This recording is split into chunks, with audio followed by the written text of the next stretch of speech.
blessed. I don't want to be blessed. I want to be blessed to be a blessing. You see, I want to live my life in the overflow. I want to have more than enough. Check this out.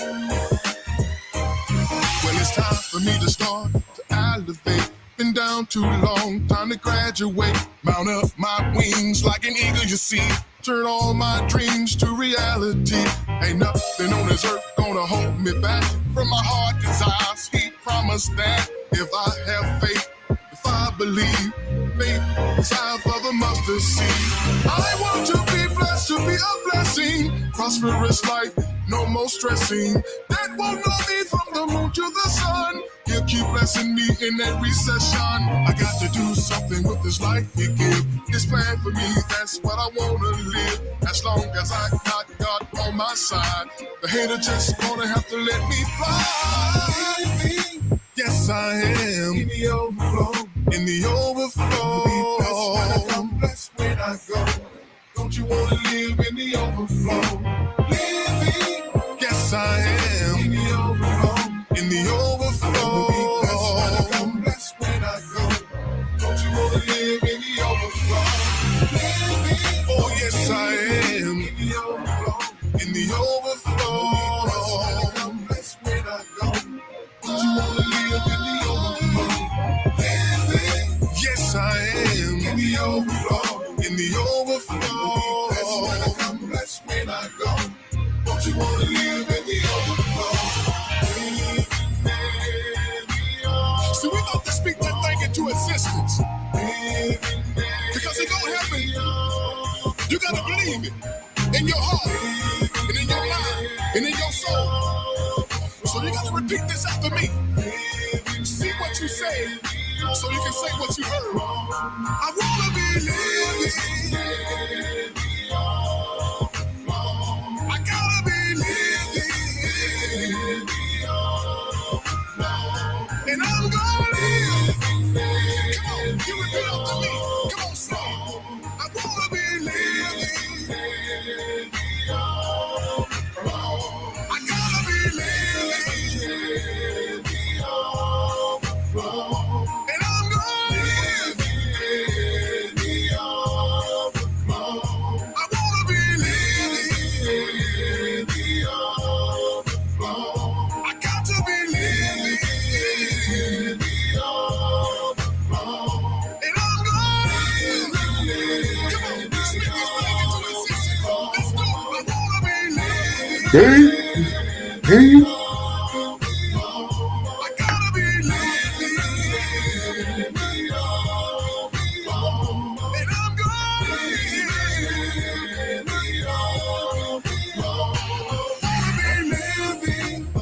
Oh, there y'all got it. Your blessings is on the way. Blessed when I come, blessed when I go. Don't you wanna live in the overflow? Living. I want heaven in the overflow. Right here on earth. Blessed when I come, blessed when I go. Don't you wanna live in the overflow? Overflow. Hey, hey, hey, hey, hey, hey, hey, hey, hey, hey, hey, hey, hey, hey, what's up, what's up? What's up with the Bankhead Bounce, shawty? What's up, what's up? What's up with the Bankhead Bounce, shawty? What's up, y'all? Welcome to Overflow, the Everyday People Show. This is the only show where me, you, your mama, and your cousin too get to just come on and do what? Just chop it up. What's up, y'all? What's going on, y'all? What's going on out there in YouTube, Facebook, and Twitch world, y'all? This is the show where we come to chop up everyday issues. Anything you want to talk about, we can talk about it. You know why? Because today is Open Mic Tuesday. Open Mic Tuesday, y'all. That's how we gon' roll today.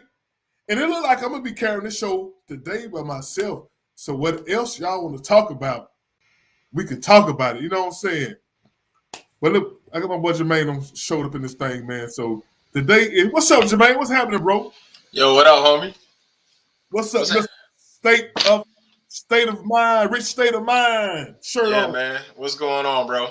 I don't know it, bro. You know what I'm saying? See your boy winning out there. Your boy Biden out there winning, man. Yeah. You knew I had feels out there. Yeah, that's what you call winning. Yeah, you winning. Yeah, what's going on with you though? Man, that was a long ass fucking intro. Man. I know, man. I Hey, I'm sitting there, I'm waiting, I'm like, God damn, how long he up here dancing? I got the longest intro in podcast Boy, history. You got the longest intro in podcast. But I had to warm it up. I had to warm up the show, man. I had to warm it up, man. You know what I'm saying? It's all good. Where everybody else at? Y'all had me nervous. I thought I got to carry it by myself, man. You know what I'm saying? But be ye also ready. You know what I'm saying? I'm finna do my thing. You know what I'm saying? But today is open mic Tuesday, man. You know what I'm saying? So if y'all watching, y'all got something y'all want us to talk about, please feel free to post. Feel free to put it in the comment section, and we'll chop it up. What's up, Quinn Green? What's up? What's up? What's popping, my homie? My dog right there chiming in today, man. Quinn Green. What's up, man? You got a question you want your boy to chop up, man? You know what I'm saying? Yeah, so load them up. Load them up. Let's load them up, y'all. Load them up, y'all. Today is y'all day. It's open mic Tuesday. So if y'all watching, y'all got a question, y'all got a topic y'all want to talk about, we gonna chop it up today. I don't care what it is. You can talk about my mama. You put talk about your mama. I'm gonna talk about my mama. Man. I ain't gonna lie. Man, I got a text from my sister not too long ago. Her and my niece and nephew, they flying in from New York, and they were supposed to be here yesterday morning. Flight got canceled. My brother was picking him up because he's on third shift, so he was supposed to pick him up yesterday morning. Flight got canceled. They just moved him to another flight. That flight got canceled, so they put him on another flight today at 8:00. Guess what time they damn flight get in? 11:50. They flight get in at 11:52 tonight, and I gotta go pick them up because my brother at work. Oh man! And I gotta be to work at 6:00 in the morning. But they're gonna be tight. They're gonna be tight right now, man. What you gotta do? What you gotta do, man. Yeah, you gotta do it. You gotta do what you gotta do. You know what I'm sitting saying? there looking. I'm like, well, I probably need to take a power nap. Unless you cash out with some Uber money or something. You know what I'm saying? Yeah, I ain't got it like that. I ain't got it like she offered to she was like, well, I can rent a car or whatever, and I was like, nah, you ain't gotta spend no money rent no car. Shit, the airport ain't but an hour 45 minutes away. So Alicia, you want to come on live? You know what I'm saying? Your boy can get you on live now. Remember, boy, BT, your nemesis is here. Your nemesis is here. BT. BT the ruler. What's going on, fellas? How y'all feeling? King Democrat. What's going on, man? Hey, BT, I told him King progressive. I told my boy Biden keep winning, man. But boy Biden got another win in today. Man, let me tell you something. Biden keep playing spades. He keep cutting. Every time these Republicans lead with a diamond or a club, he cutting with spades. He got a handful of spades. Hey, and I'm not saying it's a good thing. I'm saying it's favorable for him. That nigga reneging. If he playing spades, he reneging. Diamonds coming out, he don't know what card. He like, fuck it, I'm playing this damn spade shit. And at the end of the damn hand, he gonna have all these diamonds and hearts and shit. And he's gonna be like, shit, let me get them books. We calling for them books. Y'all know how I go with spades. I'm telling you, man. And he's now. And at the end of the month, they say he gonna announce if those student loans. If he come out with a 25% reduction off of everybody's outstanding student loans, that's gonna tip a lot of things towards the Democrats' way come midterms. And also what's also gonna tip the Democrat is that they were smart. The Democrats were smart. That January 6th meeting they're gonna reconvene in September. They know what they're doing. They know what they're doing. They want to blast that riot right before and keep that fresh in voters' minds when they go to the polls in the midterms.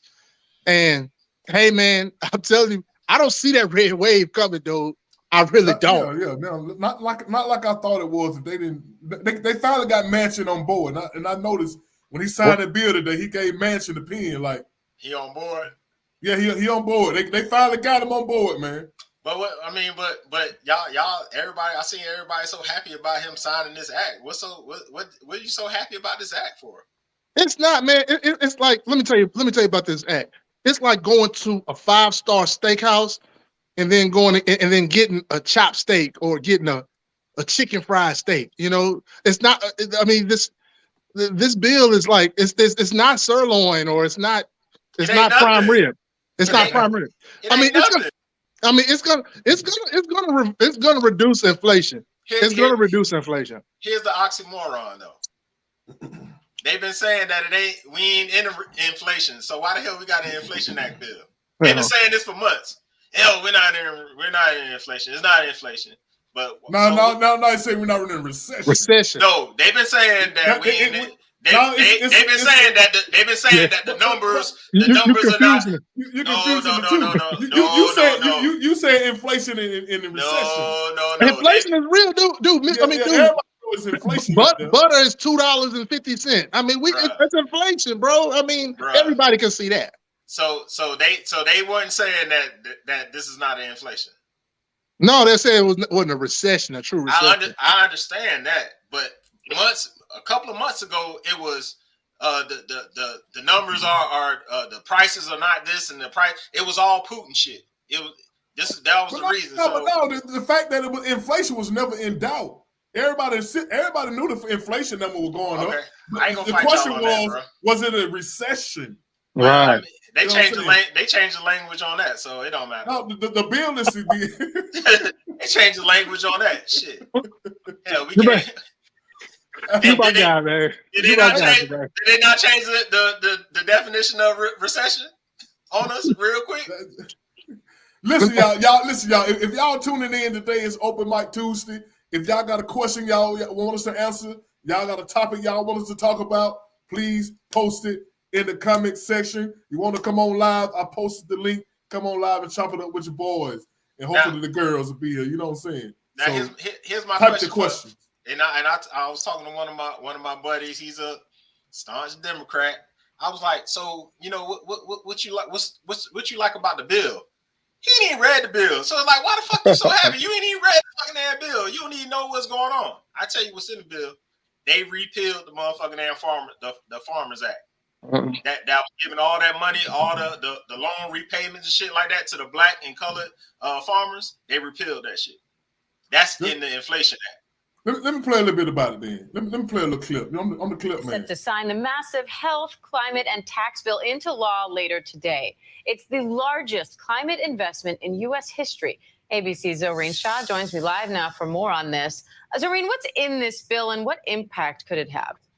I think a lot of people, Diane, are asking what is not in this bill, right? There's a lot in there. But one of the things the White House is touting, they are saying, look, there are 1.4 million Americans who spend over $2,000 on prescription drugs. And those Americans, they will see their costs capped at $2,000. And it also impacts, they say, 50 million Americans for this specific cost. And then they say there's 3.3 million Americans on Medicare, on insulin, who will get a new $35 monthly price cap. And then they say there are, so many families who get electric vehicles, they will get a tax credit back and they will save about $1,000 on fuel costs. Now, this is a major victory for President Biden and his agenda. How does that affect the political landscape ahead of the midterms? I think right now it's really hard to tell what that impact could be, right? A lot of folks are saying, look, this could take a while. It's not going to be immediate. Experts are saying, read the fine print. A lot of this stuff could take, another 3 to 4 years to take effect. Now, Democrats, they're at least hoping for a perception change, though. They know their president's poll numbers are really low. The last poll numbers were 37% around the country. They are underwater, and it's even lower when you look at inflation. So they're looking for any boost that they can get. All right, Zohreen Shah in D.C. for us. Thanks, Zohreen. All right, so let me tell you what this little heifer ain't tell y'all. How she talk about what it's going to damn do. Okay, so no, I think you can. No, go ahead, man. Go ahead. Let me tell you what this little heifer ain't tell you. So the negotiations, consumers won't see the benefit for new prices beginning into 2026. She said, So but she just said it could take right. place. It could be 2-3 years before they right. take hold. So how is this a benefit for a senior right now? What the stuff they got in for Medicaid? Here's the thing: Medicaid can negotiate prices now. So that's one of the things that's in it. If I'm a voter, how is this bill or whatever this bullshit is? How's that affecting me right now? Because guess what? It ain't but on 10 fucking damn drugs. Ain't like it's on every fucking drug. It's 10. Mm-hmm. 10. And then another 15 in 2027 and 2028. It's a lot of stuff in there for like energy bills and stuff like that. People what is it? Get your energy costs down. You know what I'm saying? Energy bill. People looking for any kind of way they can save money these days. The energy bill ain't got shit to do with the consumer. It got something to do with the corporations. It ain't got shit to do with the consumer. Like my man Terry EJ said, Roman noodles $1.89 now. But you, if the American people are satisfied with the fluff, with that bullshit, it ain't nothing that's going to affect them immediately in their pocket. It's nothing in that bill that's going to affect you immediately. Jermaine, I got to correct you on one thing. The black farmers, for the distressed farmers, they're getting $3.3 billion in this bill, and then the ones that were discriminated against, that's the black farmers. They're getting an additional $2.2 billion in this bill. So I think the farmers are going to be taken care of for the most part.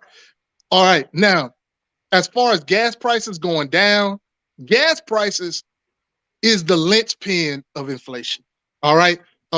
Once you get gas prices going down, I mean, everything that you can see in your view right now that's around you at one point in time was on a truck.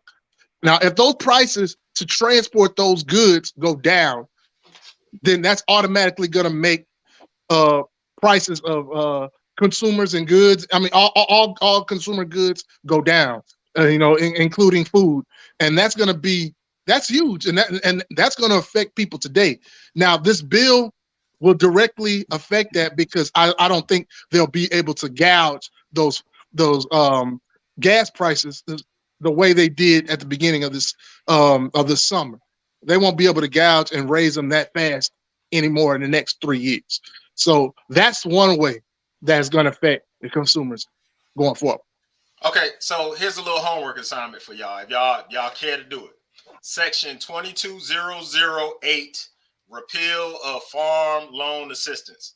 So all these farmers that are in distress, that are losing their farms, they get that Biden said he was going to take care of in the rescue plan. Now it's getting repealed. So that's like a slap in the face to these black farmers, right? But if that's getting repealed, but it's being addressed in the bill, it's not being. You think it's being addressed? It's not being addressed. You got to read the bill. That's why I keep telling y'all. Y'all be happy with these bills. Read through every fine print of the bill. Like the lady said on TV, on the news channel that y'all love to damn watch. She said it's a lot of fine print that you got to read through. It's a lot of fine print in that. There's always going to be fine print. You're right about that. So when you read through that shit, you'll see that they're giving Ukrainian farmers $100 million damn dollars.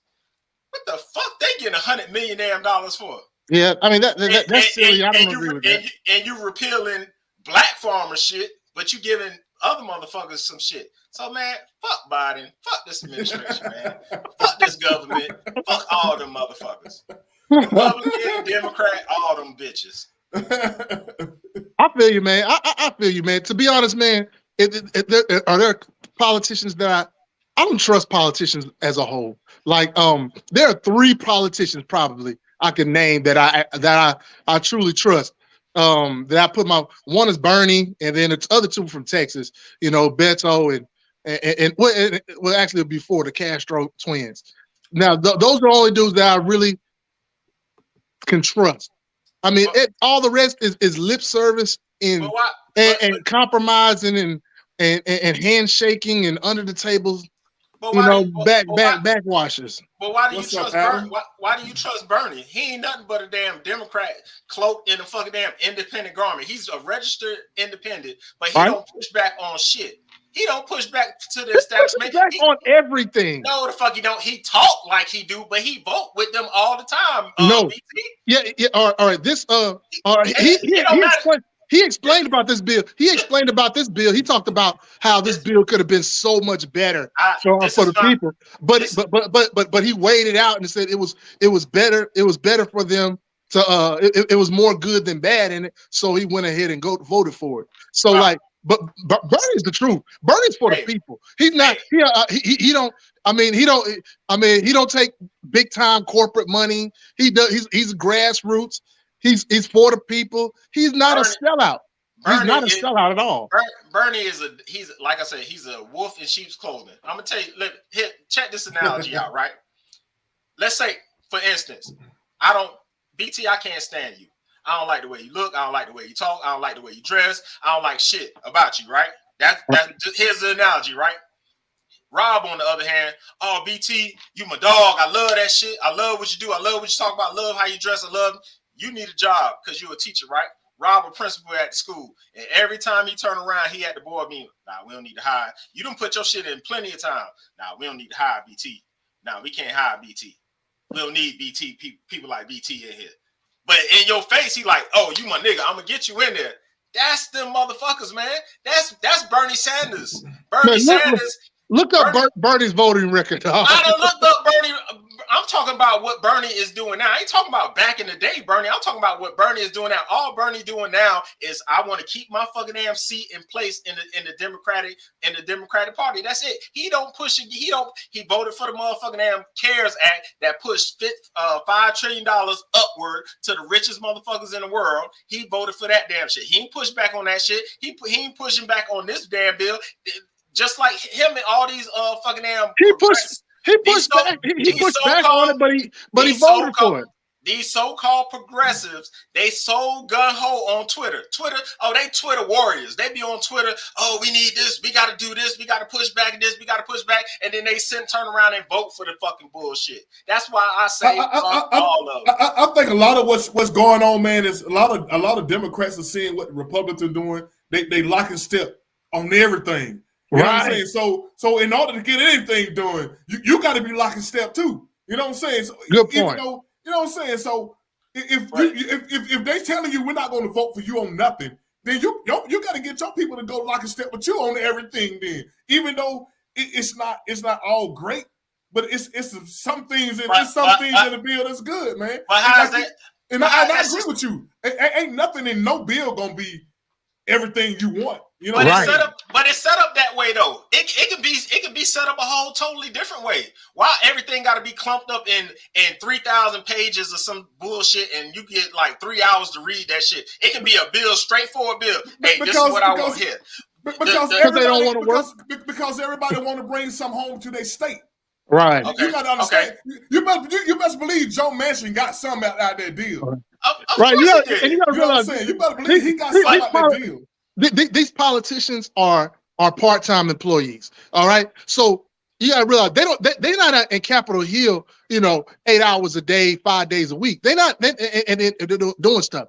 Like they come down, they want to do one, they come down there for a week and they'll vote on like 5 bills and they'll mash in 100 issues in those 5 bills. So instead of them, which they should be on full time, they should make them sit there and vote on everything.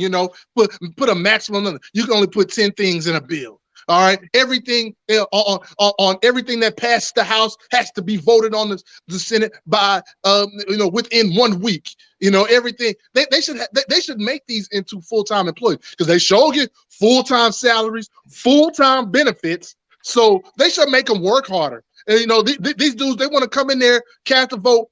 A lot of them don't even show up for votes. A lot of them don't even show up, and then go back to their home, go back home and make their money however they're doing. And even though they're getting a nice salary from you and I and John Q. Public, but there needs to be Senate reform, politician reform across the board. Well, I know it's not going to happen, and we got bigger fish to fry. But all that stuff, it should be everything from term limits to how they vote on things. Everything needs to be redone. Here's the thing. They and this is the trickery that should piss all y'all off, because it's Manchin and Sinema. Who's been holding everything up? Manchin and Sinema. Manchin and Sinema. So and even Bernie said it. We got corporate Democrats. We got conservative Democrats. Right. But I've been saying this for how many years? I've been saying this. You got conservative Democrats. You got conservative Republicans. You got liberal Democrats. You got liberal Republicans. If those two are holding up, how you got two so-called Democrats holding up everything? Why y'all ain't taking their committee assignments? Why y'all ain't going to their districts or wherever they at and voted them up and primary their ass? Why ain't nobody did that yet? Why ain't nobody said, hey, we need to get rid of the filibuster and we need to put that vote on the floor now and pass it, because we got the motherfucking we got the seats. We got we got the parliamentarian. So let's go ahead and get that shit done. That lets you know that they full of shit. Right, you're right. I agree with you, Jermaine, 1,000%. Because like flip it the other way around. If Republicans was in this situation and they was and they were trying to get rid of the filibuster or whatever, and Trump would have some dirt on them and make sure they all fall in line, and he would threaten them. And whoever don't get threatened, I mean, whoever don't fall in line gets primary. You know what I'm saying? The Democrats don't play hardball. They play softball. But that's not even hardball. That's just fucking damn politics. Yeah, I mean, it is. I mean, that's not the way it was designed to be, but that's why I call it hardball. Ain't none of this shit designed how it's supposed to damn be. Mm-hmm. I mean, ain't none of this shit. I mean, it was designed this damn way, but it don't make it fucking damn right. Right. I mean, see, Jermaine, we see eye to eye on a lot of stuff, bro. I never said we didn't. Y'all be like, oh man, you only get on it, man. I get on all these motherfuckers. I bang on all these motherfuckers. No, you don't. Okay, now you getting greedy. No, I don't. But I can only bang on the motherfuckers. If the Republicans was in power, I'd be banging on them just as fucking damn hard. But they ain't in power. The Democrats are in power. But it's not about So everybody tuning in, y'all. Today is Open Mic Tuesday. Ask a question. Y'all put us to work now. Give us some work now. Give us some tough questions to answer. All right, Jermaine. All right. All right.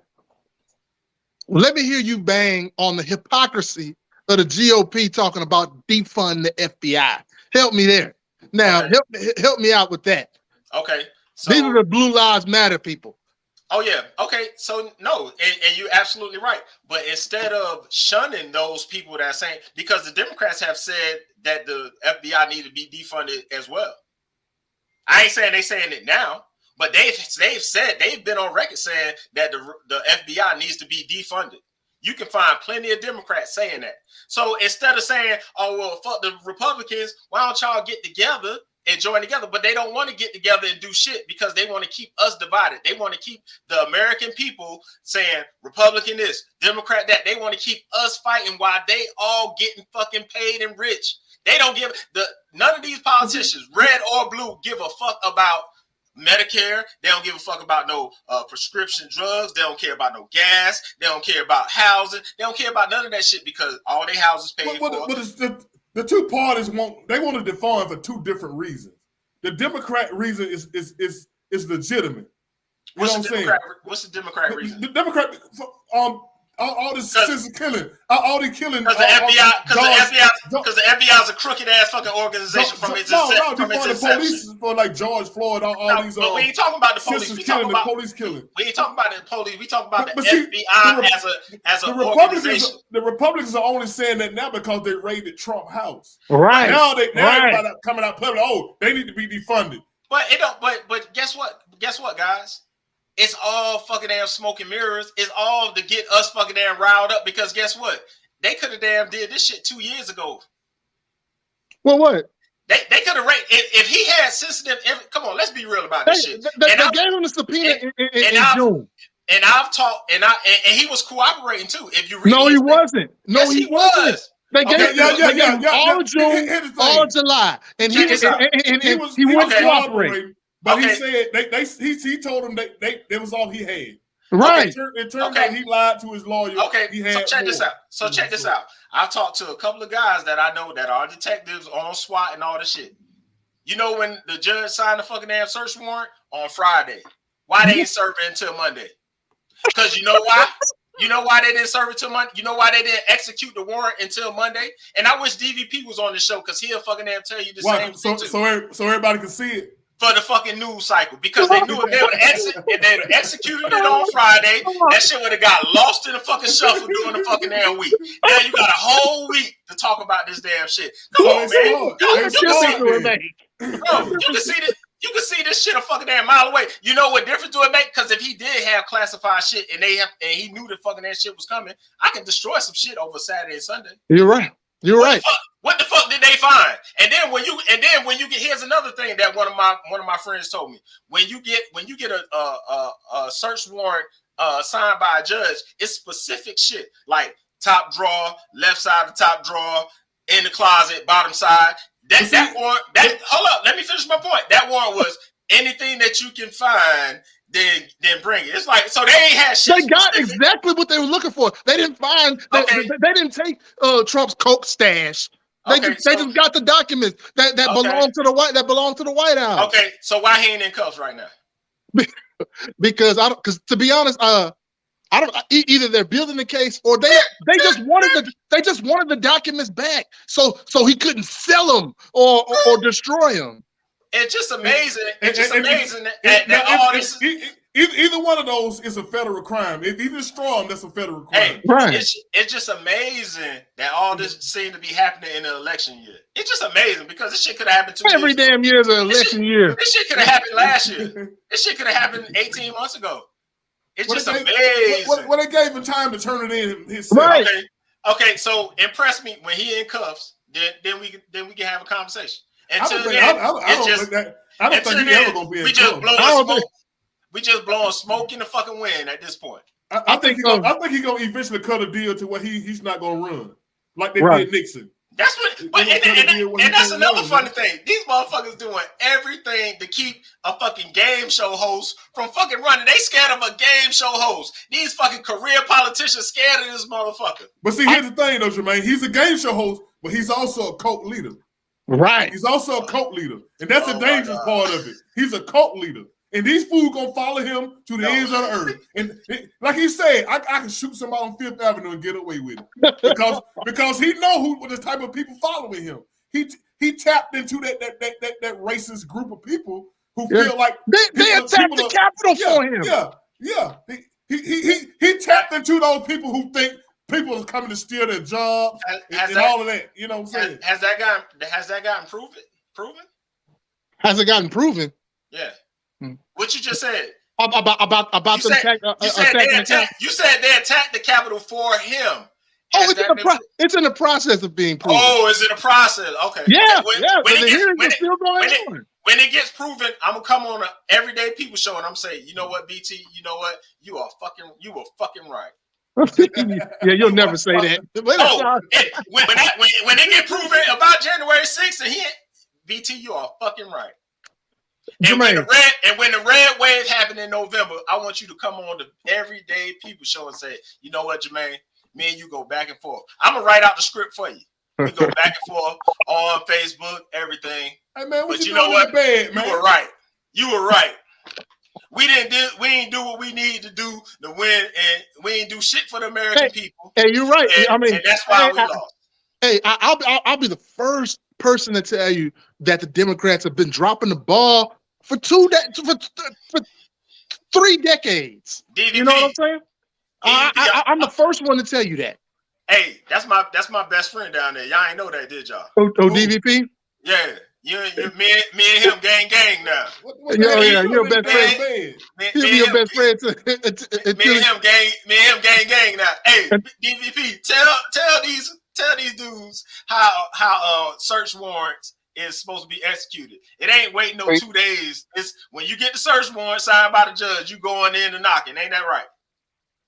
Now we can finally disagree. Now we can get things back to normal. Not necessarily. Okay, all right, let's go.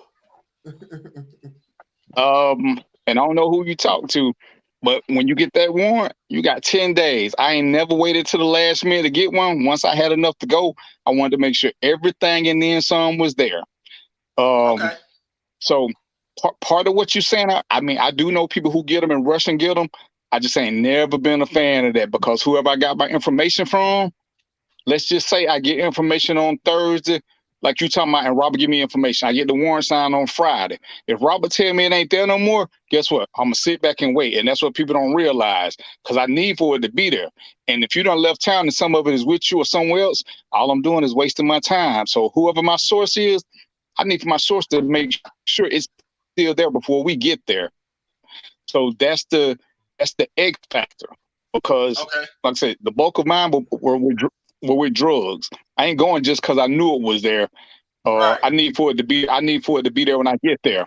And one of the most important things you said, a judge can never tell you where to search inside the house. When you do a search warrant, the search warrant is about the scope of what you're looking for.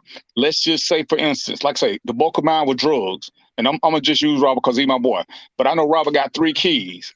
So if I put 3 keys on the warrant, I can only search what 3 keys could be. But a smart investigator just gonna put cocaine. So now I can go through his whole house, because cocaine could be anywhere. But if I'm specifically looking for 3 keys, it's on a certain place I can look. So if I'm looking for documents, pieces of paper, I can look anywhere. But the warrant was specific. That's how good they were. They didn't go to none of the guest rooms. They only went to specific places where they were told it was going to be. So some of it, you know, even with the news cycle, I would disagree, because I would prefer to do it on Friday. That way I got Saturday and Sunday to get everything in order before I have to do anything, because the courts ain't open on the weekend. So I ain't got to turn in no paperwork till Monday. It gives me way more time to get things done. So I can't go with what some of you saying. Some of it makes sense, but some of it doesn't. All right, so DVP. I just want to bag of that. So DVP, it's like this. So like if you put on the warrant, we're looking for 10 keys. That means you can't search a dresser drawer or a jewelry case, you know, or like something that 10 keys can't fit in, right? Yeah, you can stack 10 keys in the dresser drawer. Right. If they in packs. But, okay. No. Let me give you a better example. I was looking for the stolen car is my favorite. I'm looking for a stolen car. If I put that I'm looking for a stolen car, that means pretty much I can't even come in the house, right? Right. But if I break it down and put the car and its components, which will let me look for fuses, car keys, lug nuts, now I can get into your house and get into your drawers. A sorry investigator is just gonna put the car and the VIN. That's a crappy investigator. When I teach the class, because I teach search warrants, I tell them, whatever you're looking for, always break it down to its smallest component. So you don't just look with plain view. All I can do is, you know, I'm looking for a body. I'm looking for a body and its parts. Because if you're a killer, you might I need to look, then I'm just stuck and looking in plain places. So a lot of it is in the investigator's skill and his wording. But the warrant and everything you're looking for, the big part of this, everything you're looking for at some point has got to be connected to a crime. Now, when you do the inventory, like I don't know if y'all saw, they return some stuff. Because if I'm looking at drawers and I find something, let's just say I find something in 2 of the drawers, I'm not gonna do a big inventory then. I'm gonna put out the drawers and its components. Now we get back to the office and we start seeing stuff that we don't need. Document every sheet of paper. When we take money, I put how much money I took, but I don't break it down on your inventory. When we get to the office, we break it down. We put all the serial numbers so we can match the serial numbers we got for the money. If we use government funds, I'm gonna match it to that. Because everything at the end of the day is my big report is a super detailed. It's got to be, you know, like. Hey man. Hey, DVP, hold on. DVP, your sound messing up, man. I don't know why you're in the bedroom, man. Nobody want to see your bed, man. Nobody want to see your bed, man. Nobody want to see where the magic happened, man. No. Nobody want to see where you make it all happen, man. Come on, man. I'm at my mom's house. I'm waiting to pick Trina from the airport. So, can y'all hear me? Yeah. You were breaking up for a minute. You went into the matrix for a minute. Oh no, I'm at my mom's house waiting to pick up Trina. But let me ask you something. About this. What you think about no knock warrant, man? Yeah, that's a big thing here in Houston. Let me play the clip first before you talk. Let me play the clip with Breonna Taylor. You know, and then in mama bed. Developments in the deadly police shooting of Breonna Taylor in Louisville, Kentucky. The Justice Department today leveling federal charges against 4 current and former officers connected with her death. Among the charges, officers are accused of falsifying documents to obtain the search warrant of her home where she was shot and killed. Then they're accused of lying to cover it up. ABC's Faith Abube reporting tonight from Louisville. Faith, my girl. More than 2 years after Breonna Taylor was shot to death in a botched drug raid, U.S. Attorney General Merrick Garland today announcing federal charges for 4 current and former Louisville Metro Police officers. The federal charges announced today allege that members of the Place-Based Investigations Unit falsified the affidavit used to obtain the search warrant of Ms. Taylor's home. Prosecutors say Sergeant Cal Meany and detectives Joshua James and Kelly Goodlett knew the search warrant lacked probable cause, and they say those 2 detectives later conspired to cover up their lies, allegedly meeting in a garage to come up with a false story for investigators. We allege that the defendants knew their actions in falsifying the affidavit could create a dangerous situation. Walk back to my voice! Prosecutors say the officers who executed the warrant at Taylor's home knew nothing about the false affidavit. And when Taylor's boyfriend mistook police for an intruder firing a shot from his registered gun in self-defense, officers opened fire, killing the 26-year-old EMT. Former officer Brett Hankerson, who was acquitted on state charges for firing into a neighbor's apartment, today charged with excessive force for firing 10 shots through a window and sliding glass door in Taylor's home. Breonna Taylor should be alive today. Say her name! Breonna Taylor! Taylor's death and the murder of George Floyd sparking protests across the country. Say her name. Breonna Taylor! I've waited 874 days for today. Breonna Taylor's mother calling the charges overdue. What we've been seeing on day one, y'all learning what we've been seeing was the truth. That they shouldn't have been there and that Breonna didn't deserve that. With 3 of the officers charged with civil rights violations could face a maximum of life in prison, a 4 Faith. and years behind bars if convicted. Faith, thank you. So falsifying, first of all, I think they need to do away with those no knock warrants anyway. You know what I'm saying? It's the stupidest thing. It's the stupidest idea I've ever heard of. No knock warrant. It sounds good to one of your kids kidnapped and they get shot because we can't sneak in. It sounds good when you try to put it in a vacuum. No knock warrants serve a real purpose. The difference is they got to stop being willy-nilly about giving them. See, but here's the thing though. Let me say here's the thing though. But if somebody kicking my door in and I got my pistol, I'm blasting. So how did that help you or me? Right. How did that help you or me, man? It's dangerous for both of us. Because this is what professionals are going to do. See, we did a bunch of no-knock warrants, but we did them in a systematic way. We're going to do them, but guess what? As soon as they hit the door the first time, we cut all the lights on. So you can't say you didn't see all them lights and stuff. We ain't doing all this on the color of darkness like they was doing. Even when we went in with all our SWAT gear, there's one guy there who always has on a uniform and no mask.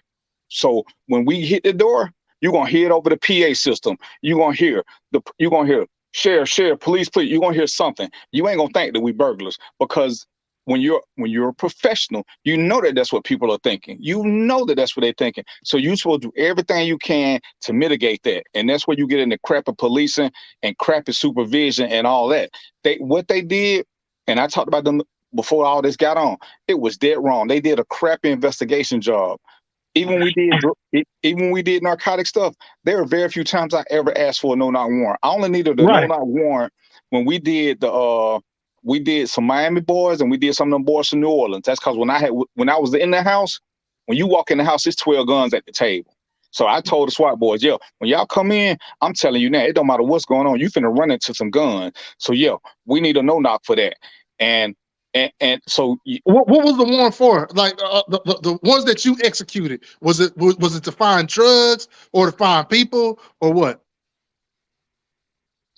It was for drugs and weapons because I knew that was what was there because I saw it.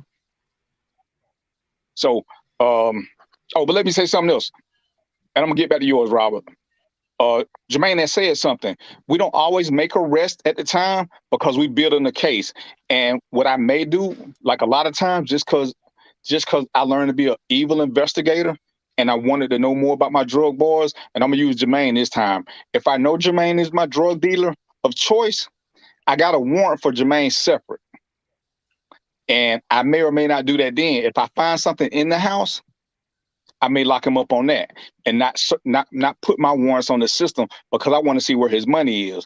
If I'm doing something like they did to Trump, because I think I know what it is, until it's been verified by the committees who because there's a group of people who verify whether or not it's top secret, whether or not it's been released or whatever. They got to go through that process. They got to go through that process before they start making charges, because they got to see it. Because you can tell me you saw it. You can tell me you saw papers at my house that had secret or top secret on it. But until the independent arbiter says, yes, these are still classified documents, I can't make that call. Even when I lock you up for drugs, I still got to do the field test, and I got to wait for that report from GBI come back before I can officially charge you unless you admit that you made them to be drugs in the first place. So just because something is there, we don't always lock up, especially if it's something that I know I got to reprove. And public figure, a lot of time do it just You're 5G tripping. You got that 5G over there, man.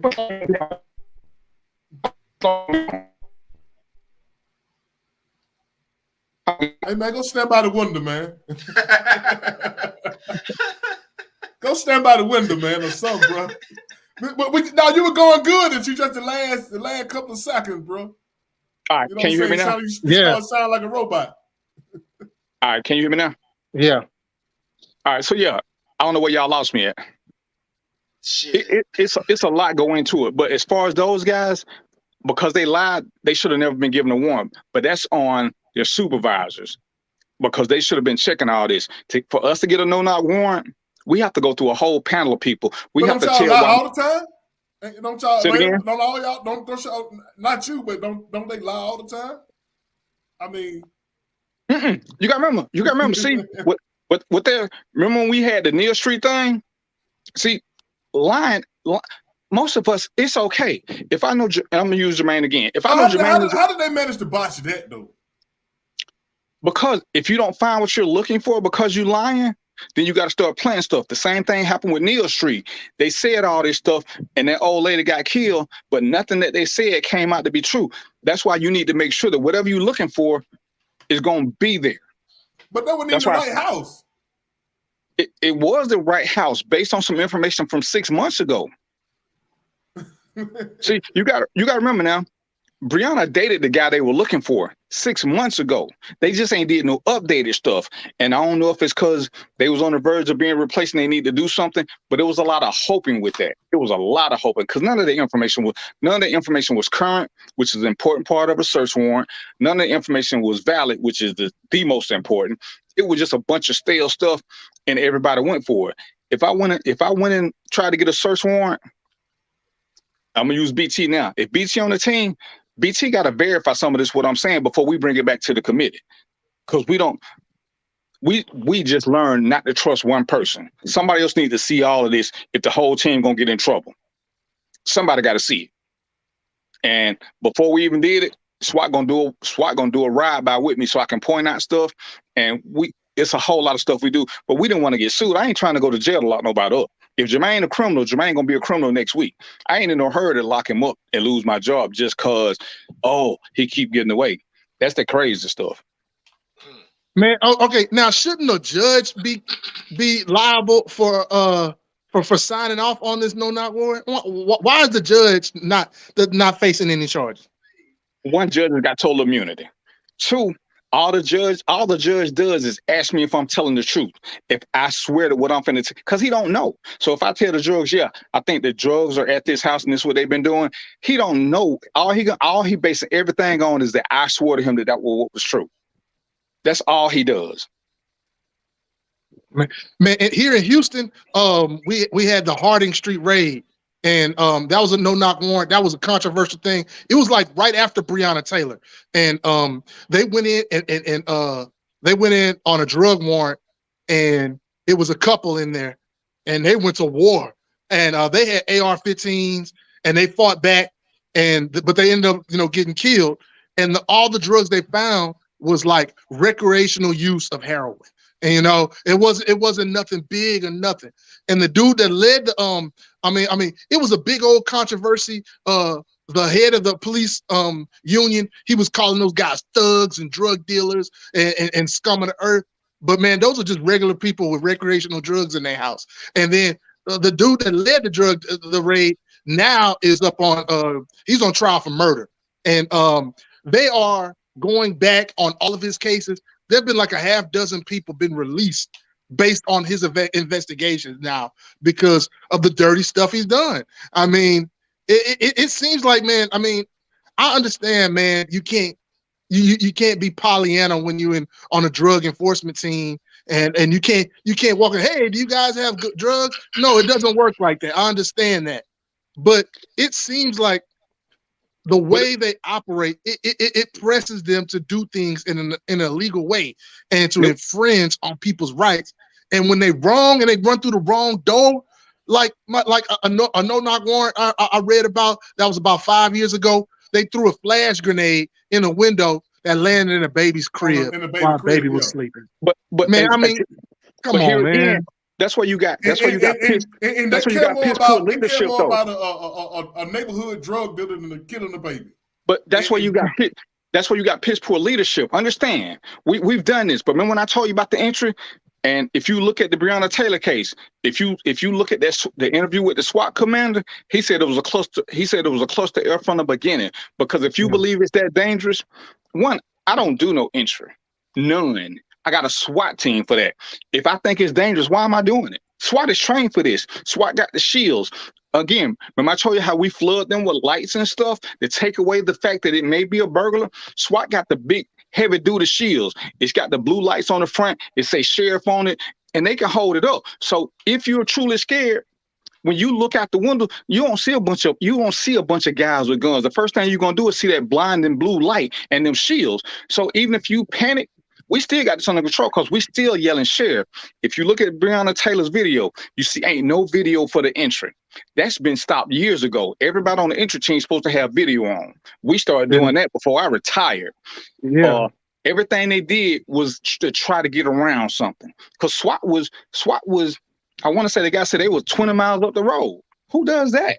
If it's such high risk, don't get fooled by Law and Order. Law and Order is a dumb show. But with the exception of 2 warrants in my 20-year career, I ain't never go in first. SWAT went in when they told me everything was safe. I walked in, but I'm not going in. Man, those dudes that killed Breonna Taylor, they shot blindly 34 times through the door, through windows with blinds. And I'm like, man, I mean, how is that a part of your training? You know what I'm saying? It ain't though. That's what I'm saying. When you got people who trying to impress and do all this other stuff, they start lying. That's when I keep talking about that's a departmental problem. That ain't a judge problem. When you put bad people in leadership, if I'm running something and I ain't good, Jermaine ain't gonna never get better at his job if he got a crappy supervisor. Because I'm cutting corners. I'm telling Jermaine to cut corners. And that's why I say we keep looking at the officers on the front line, but they can't do nothing without their supervisor's approval. Every time when we look, how many times Minneapolis been in the news for doing shootings? But that police chief, he always out there and do his kumbaya, and don't nobody never say nothing about him. Well, he's the common denominator. So how does he keep getting? He done promoted all these people. He promoted dude on George Floyd neck. He made him a training instructor, but ain't nobody doing nothing to him. They like, oh, we need to replace these officers. So you're gonna replace these officers. You're gonna replace these officers, but you're gonna train them bad all over again. So which problem did you fix? All you're doing is replacing names over and over again, but the same systems are in play. And that's why I tell people, when we talk about police reform, if we don't go and make them we don't make them change the system. After George Floyd got killed and it got publicized, y'all know what the first thing Minneapolis did? They banned chokeholds. It took 20 seconds. 20 seconds. It didn't take no congressional act. It didn't take no court order. All you got to do is change the policy. That's a stroke of the pen. But if we don't hold the sheriffs and police chiefs accountable, I can tell you all day long, oh, Mr. BT, I'm sorry something happened to your family member. But if I don't change,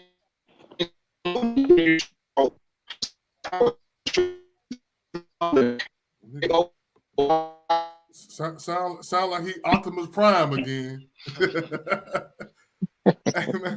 and well, blame Jermaine. I was watching peacefully at home, and Jermaine said, "I wish DDP was here."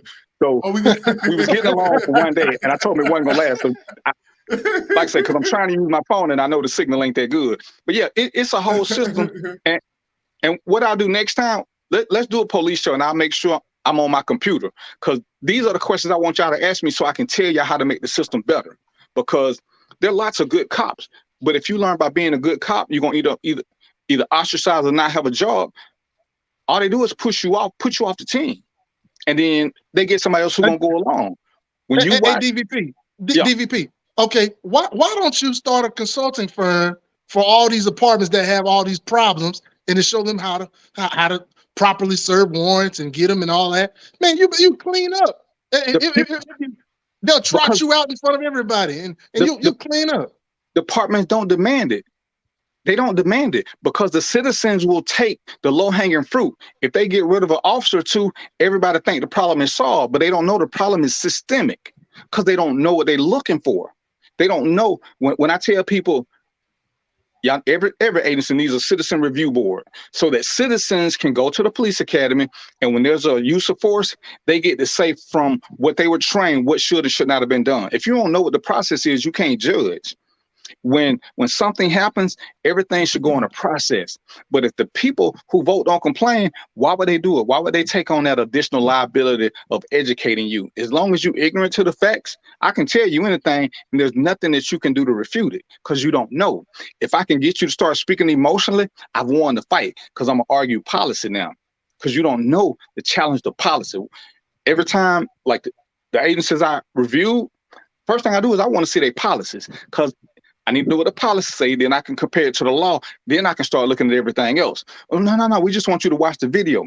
The video won't tell me nothing. What has this guy been trained to do? He might have done everything wrong, every single thing. But the policy say he didn't do nothing wrong. So legally, what did he do wrong? Nothing. He followed policy. It's a departmental issue. They don't want to hear that. They want me to say Jermaine is a bad cop. But Jermaine did everything Jermaine was trained to do, just like he was trained to do it. Jermaine was trained to, as soon as somebody starts shooting, shoot back.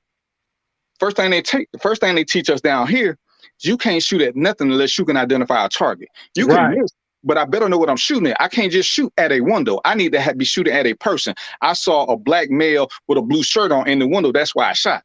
That guy who put them 10 shots in the window, he said he didn't know what he was shooting at. DVP. The guy that shot the trailer. What were you shooting at that you shot a trailer? We got to account for all these bullets in the South. But in the South, I can't put my knee on your neck either. If I put my knee on your neck, it better be because I'm in fear that you got a chance to kill me. And even then, I'm going to get suspended for it because that move is outlawed in the South. But they were still doing it in New York, New Orleans, Minnesota. It was like 20, it's 26. It was 26. It was 12 states and 26 cities that were still making that a legal maneuver. You can't do that here. Everything we teach is to stay off the neck, stay off the spine. Only way you can get away with them is if you're in an active fight. But once you're at a certain point, put your knee put any weight on his spine if you want to. There is nothing your policy is gonna ever tell me that won't make you guilty. That's excessive. I think Jermaine got something to say, man. Go ahead. So the mayor runs the sheriff's office. Don't they have to answer to the mayor? The police department runs the mayor. The mayor selects the police chief. Okay. The sheriff is elected. Okay, right. All right. So to DVP's point, to BT's point, bypass the police that you say don't want it and go to them and present what you think they need, and they'll force them to do it. Right, but who holds the mayor responsible? Nobody. They just stick with the police department. They don't go to the agent of change. And one of the things that when I did my thing, and I'm gonna send it to y'all, I did a whole agent of change. If you don't know who to go to fix a problem, ain't nobody gonna tell you, because they're gonna let you waste your time. They're gonna let you get tired and frustrated and go away. If I want BT house clean, why would I go to Jermaine? Jermaine, BT house need cleaning. I keep telling Jermaine, what Jermaine gonna do about it? Nothing. Jermaine ain't got no control over BT's house. And we keep complaining to people who don't have ultimate control. And then when they do something, not Shirley Franklin, who was the last mayor here? Robert? Oh, Keisha Bottom? Keisha Bottom. Remember when she fired them police officers who tased them kids? And everybody was like, good job. And I told everybody, all she did was get them paid. You can't fire cops like that. You got to get them due process. Well, she did the right thing. No, she didn't. All she did was raise y'all taxes. Because we're so emotional and we don't understand the process that we do more damage to ourselves by not just taking our time, giving it 6 months. People don't understand getting suspended with pay. Suspended with pay means I still got 200 hours of lead time. Once that 200 hours run out, I don't get paid no more. If you fire me, you still got to pay me for that 200 hours. And if you fire me without cause or without due process, when I get my job back, you're gonna have to give me that $200 back. You're gonna have to give me pain and suffering. There's a lot of stuff. That's why you can't just fire officers just like that. Put them all on leave, let them burn their time out while you do a true investigation, and then go through the process. But most people don't want to do that. They want they want that microwave action, and it haunts us. BT, hold up. Hey, fellas, I got to go, man. Appreciate the conversation. I'll see y'all next Tuesday. All right, bro. Jermaine. Hold it down, man. Get on out to the airport, man. Hey, Jermaine, think of some questions, man, because we're gonna come back and do another show. I want y'all to ask me questions so we can get some of this straight. Okay, I got you. All right. This is what I think, man. I think they should federally regulate all officers of the law.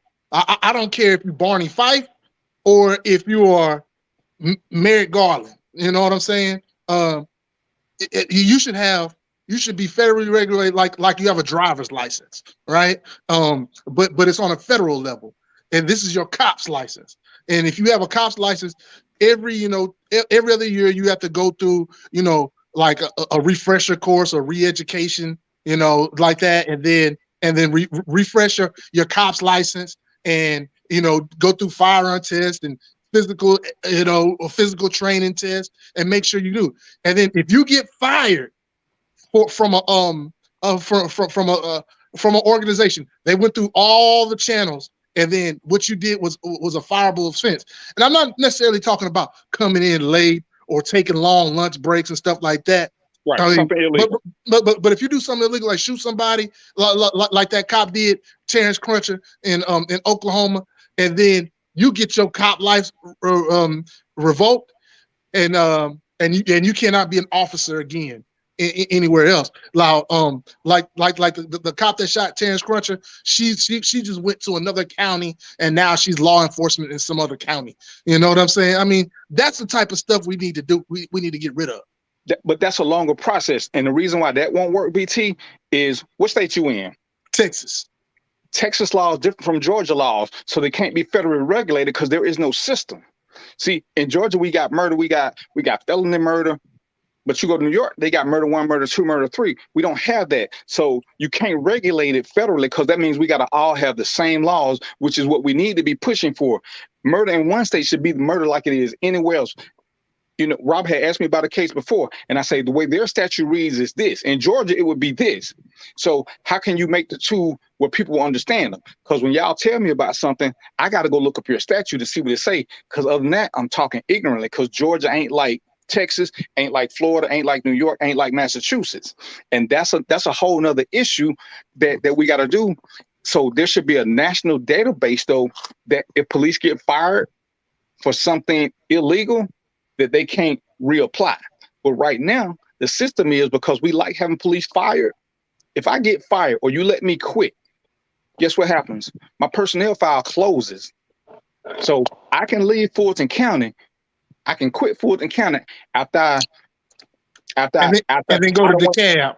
I don't want to take a piss test. So I quit Fulton County. I can go to DeKalb or Rockdale and get a job, and they won't have any information about the piss test because I quit.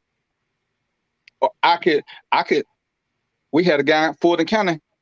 He's under a court order from Fulton County that he cannot supervise female employees because of a sexual harassment. Well, he quit. He went to College Park. Guess what? They can't tell them. They can't say nothing. They just recently got the guy who was indicted on murder. He's still in Clayton County, still as a training officer. Yeah, he's been indicted for murder. And I think you can federally regulate it just like you federally regulate like interstates, like the DOT or the U.S. Post Office or stuff like that. I mean, you got federal regulations over them. Why can't you have one federal regulation over police officers? The post office is a federal organization. The police are not federal organizations. The police are state. All states don't have the same laws. No matter what state you go to, the post office operates the same exact way. In Texas and Florida, no matter where you go, the post office, you can't bring a gun in there because it's a federal building. All federal buildings operate the same way. They got, no matter where you go, they operate under the same premise. Banks. Right, yeah. But they're all federal. They operate on one set of rules, not the federal rules and the city or state rules. They only got the federal rules. So what can you do? But these police, they get federal money. You know what I'm saying? That's what I'm saying. But for certain things, like for you can get money for domestic violence to help do stuff, but you still don't have to follow their rules. You just have to implement certain policies to get that money. If you don't want to implement the policy, you'll see a lot of places who have a great drug unit won't touch federal money because they self-funded. They don't need it. So they ain't gonna do nothing.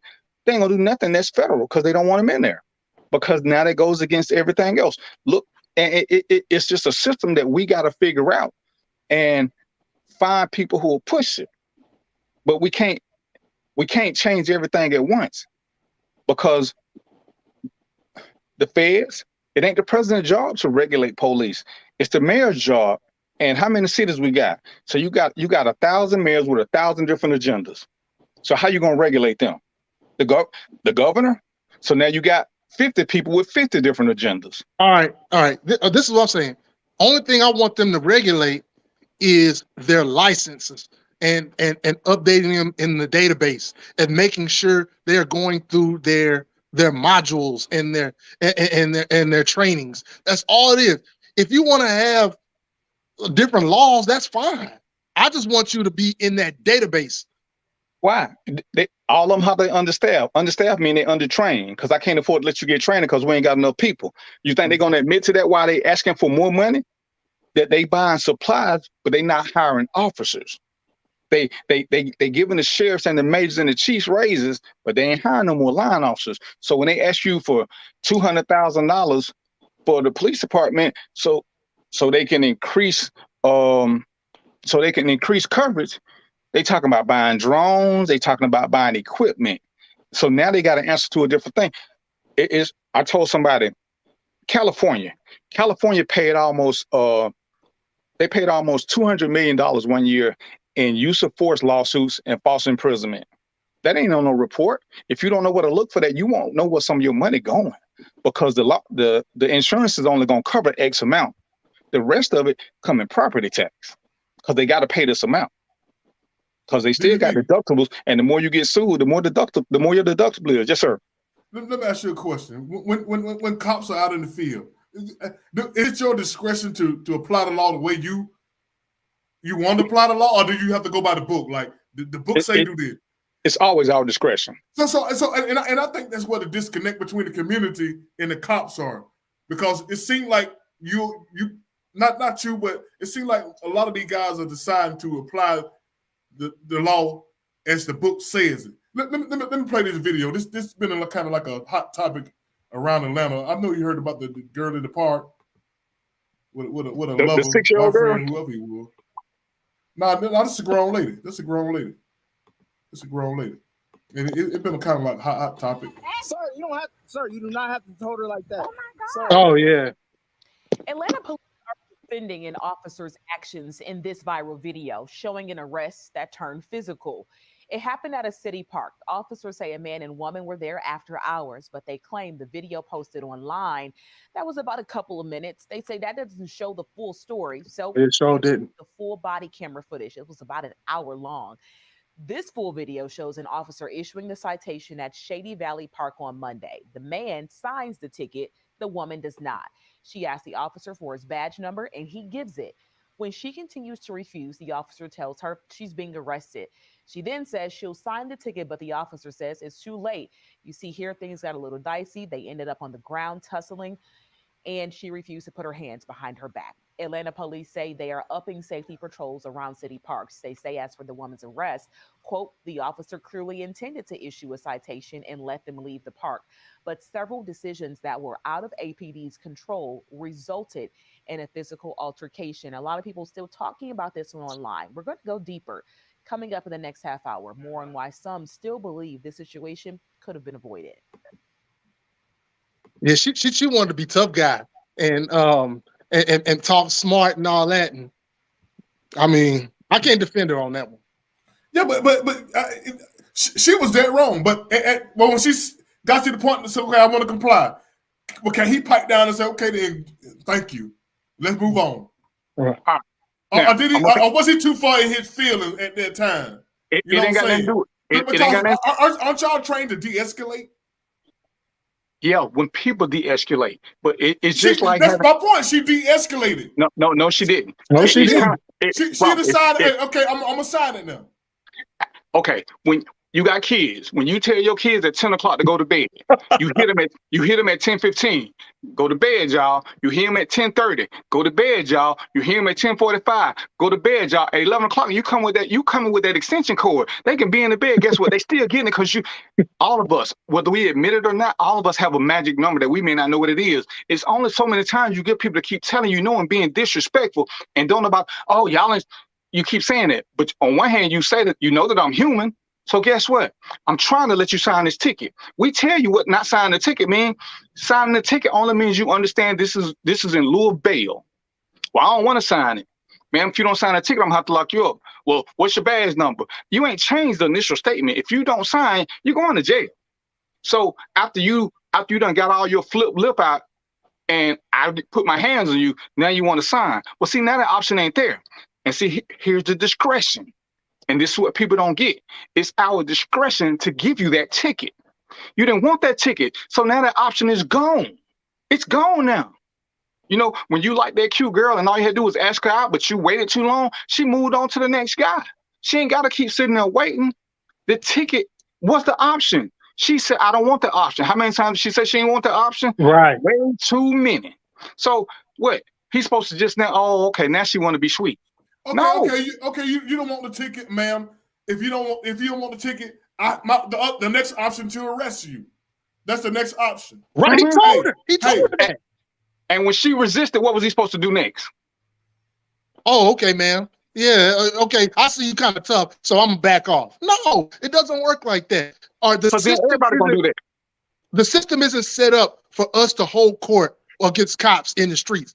Man, Rob, if you get pulled over and the cop dead wrong, he can say, man, it's illegal for you to wear a Falcons hat in this county. You know, I'm about to give you a ticket. Take the ticket. Take the ticket. Make sure his name is badge number on it. Then go to court.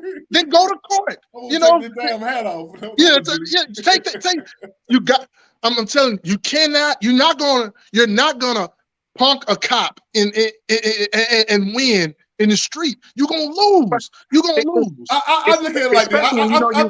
I think because it was a woman, he probably should have he probably should have been a little bit more lenient. I think a white cop would have been more lenient to a white No, woman. white cop would have tased her. He would have tased the shit out of her. He would have tased her. Not a white woman. He would have tased a white woman. Maybe not a white woman, but that black woman. That's my point I'm trying to tell you. That's Yeah. the point I'm trying to tell you. A white cop wouldn't have did a white woman like that. But see, and here is where the misinformation comes from. See, when white people do something wrong, they don't go to social media. They go to their attorneys. See, and if you ever learn how to do Open Records Act, you find out lots of white people get tased. Lots of them.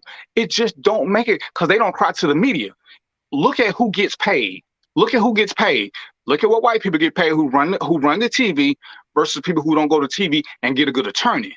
You will see a great disparity because when they come with that attorney is about business. They ain't looking for sympathy from the public. They don't care. They want their money. Look at not the biggest settlements that we heard about. Do over and find out what these companies are paying out. And when I told y'all about George Floyd, look at what that white girl got from the officer who killed her when she was running at him after they had got called for a shooting. She got way more than George Floyd got. We saw George Floyd getting killed for 9 minutes. How does a woman who we don't know how she got killed, how does she get way more than what George Floyd family got? Because that's the system. Stuff happen to white people all the time, and because we don't know, we always say, well, if it was somebody white, it wouldn't happen. That's a lie. I'm telling you with firsthand knowledge, that is a lie. We too often want a bandwagon group of people. We get people who want to show out for social media. That's not how the money is made. That is not how the money is made. And we keep saying, oh, if it was this, oh no, white people get tased way more than black people. Way more. They just don't go to social media. Ain't no world star hip hop for white people. Ain't one. They don't do what we do. Oh, this is so unfair. This is so unfair. You know, black people will settle for $1,000, and white people don't want $1,000. They ain't going for it. Oh yeah, okay. This is my. I'm turning the corner a little bit. There was this one situation where there was a hotel, and someone said that this kid had a gun, and it was and then the tactical team came in. And he was way on the hall. He said, get on your hands and knees, unlock your, lock your feet. Now crawl towards me. And then the dude's pants fell down, busted, because he reached for his pants. And then, what color was he? Yeah, he was white. He was white. And don't nobody know. Ain't many people know about that. Right. You're right. That didn't go crazy. I thought that was terrible, man. On that dude's trigger guard, he had "you're fucked" on there, and I think a lot of these was part with the problem. A lot of these SWAT teams, they are overtrained, and then they juiced up, they gassed up, and they're waiting for something to go down, and when they have the opportunity, they take it. Now, this is my question with you. I hear a lot of cops give you a lot of directions, a lot of orders. They'll be like, all right, lock your hands behind your neck, get on your knees, walk backwards to me. Man, I would be like, man, you know what, look, my hands behind my head. I have no weapons, I have nothing. I am not moving. Come get me. And they hollering from 20 yards away to trying to tell you to do all these commands and that are really physically taxing. And then once you fail on it, it gives them a reason to bust you. That's the biggest problem I have with a lot of law enforcement's tactics. Okay, for anybody tuning in, y'all got a question for our law enforcement expert, DVP, or any other question, y'all please post it in the comment section. He'll get to it as soon as possible if he can, because he's the man who knows everything. I know everything. But first of all, BT, they're undertrained. They're undertrained, which is why they can't respond to certain things. Second of all, the whole loud commands and stuff, it's done for a reason, because I need to take the fight out of you. See, when you tell me to come to you, you're still by your car. Should you jump up, I can't shoot you, but you right by your car. So you get out the car, you do all this, but you land right by your car with the door open. Mm-hmm. If when we come up, you choose to jump back in your car or you choose to roll over and pull a gun out your waistband, you've exposed too many of us. So I ain't gonna disagree with that tactic. I'm a firm believer in that we need to slowly bring you back, because it's a whole process so we can make sure you ain't got no weapons. The closer we get you to us, the easier the shooting is. When you up there, it's too many things that can go wrong. It's too many of us It's just too many things going on. We need to get you inside of our circle. So I'm gonna do, but they're undertrained because they don't know how to respond to certain things. Because the one that happened in Dallas with that white guy, I guarantee that would have never happened with my SWAT team. Never. They've been in plenty of situations where shooting would have been feasible, but they had good trigger control because they train hard. They train extra hard so that they don't get caught up in stuff. You know, we do stuff. I did drills with them where we jump to make sure they maintain trigger control. We got fighters. We had fighters on SWAT. So if something happened, if it wasn't deadly force, even though we had the legal justification to shoot, that wasn't our first option. But it comes from, as I say, not train. Piss poor training gives you piss poor results. You got to train the right way to perform the right way. You can shoot 1,000 free throws. It ain't gonna make you no better unless you shoot 1,000 free throws with correct form. And that's what a lot of agencies do. They train, but they don't put any stress in the training. You know, when you're driving is an easy thing once you got it down. But if you ain't never had a car slam on brakes in front of you, that 6-month drive ain't the same as a 6-year driver. Right. And without that stress, they just can't get it. I don't care what kind of tools you give them. That if their mental tool ain't there, it just ain't gonna happen. And the biggest issue I have with police, I'm not a big hater of police or anything like that. My thing is this. My number, when y'all squeeze the trigger, when you squeeze the trigger, you're shooting to kill 100% of the time, and that shouldn't be right. It ain't right, and I don't know where that myth came from. Because if you look at most police shootings, you'll see they miss the target way more than they hit. Because you're trying to shoot center mass. Because under stress, your vision gonna get a little bit tighter. You ain't gonna see as much, and the target becomes so small. Which is why we train for center mass. When people saying why they didn't shoot him in the leg, why you gotta be joking? It's hard enough hitting the chest. It's hard enough hitting the chest, and then it's moving.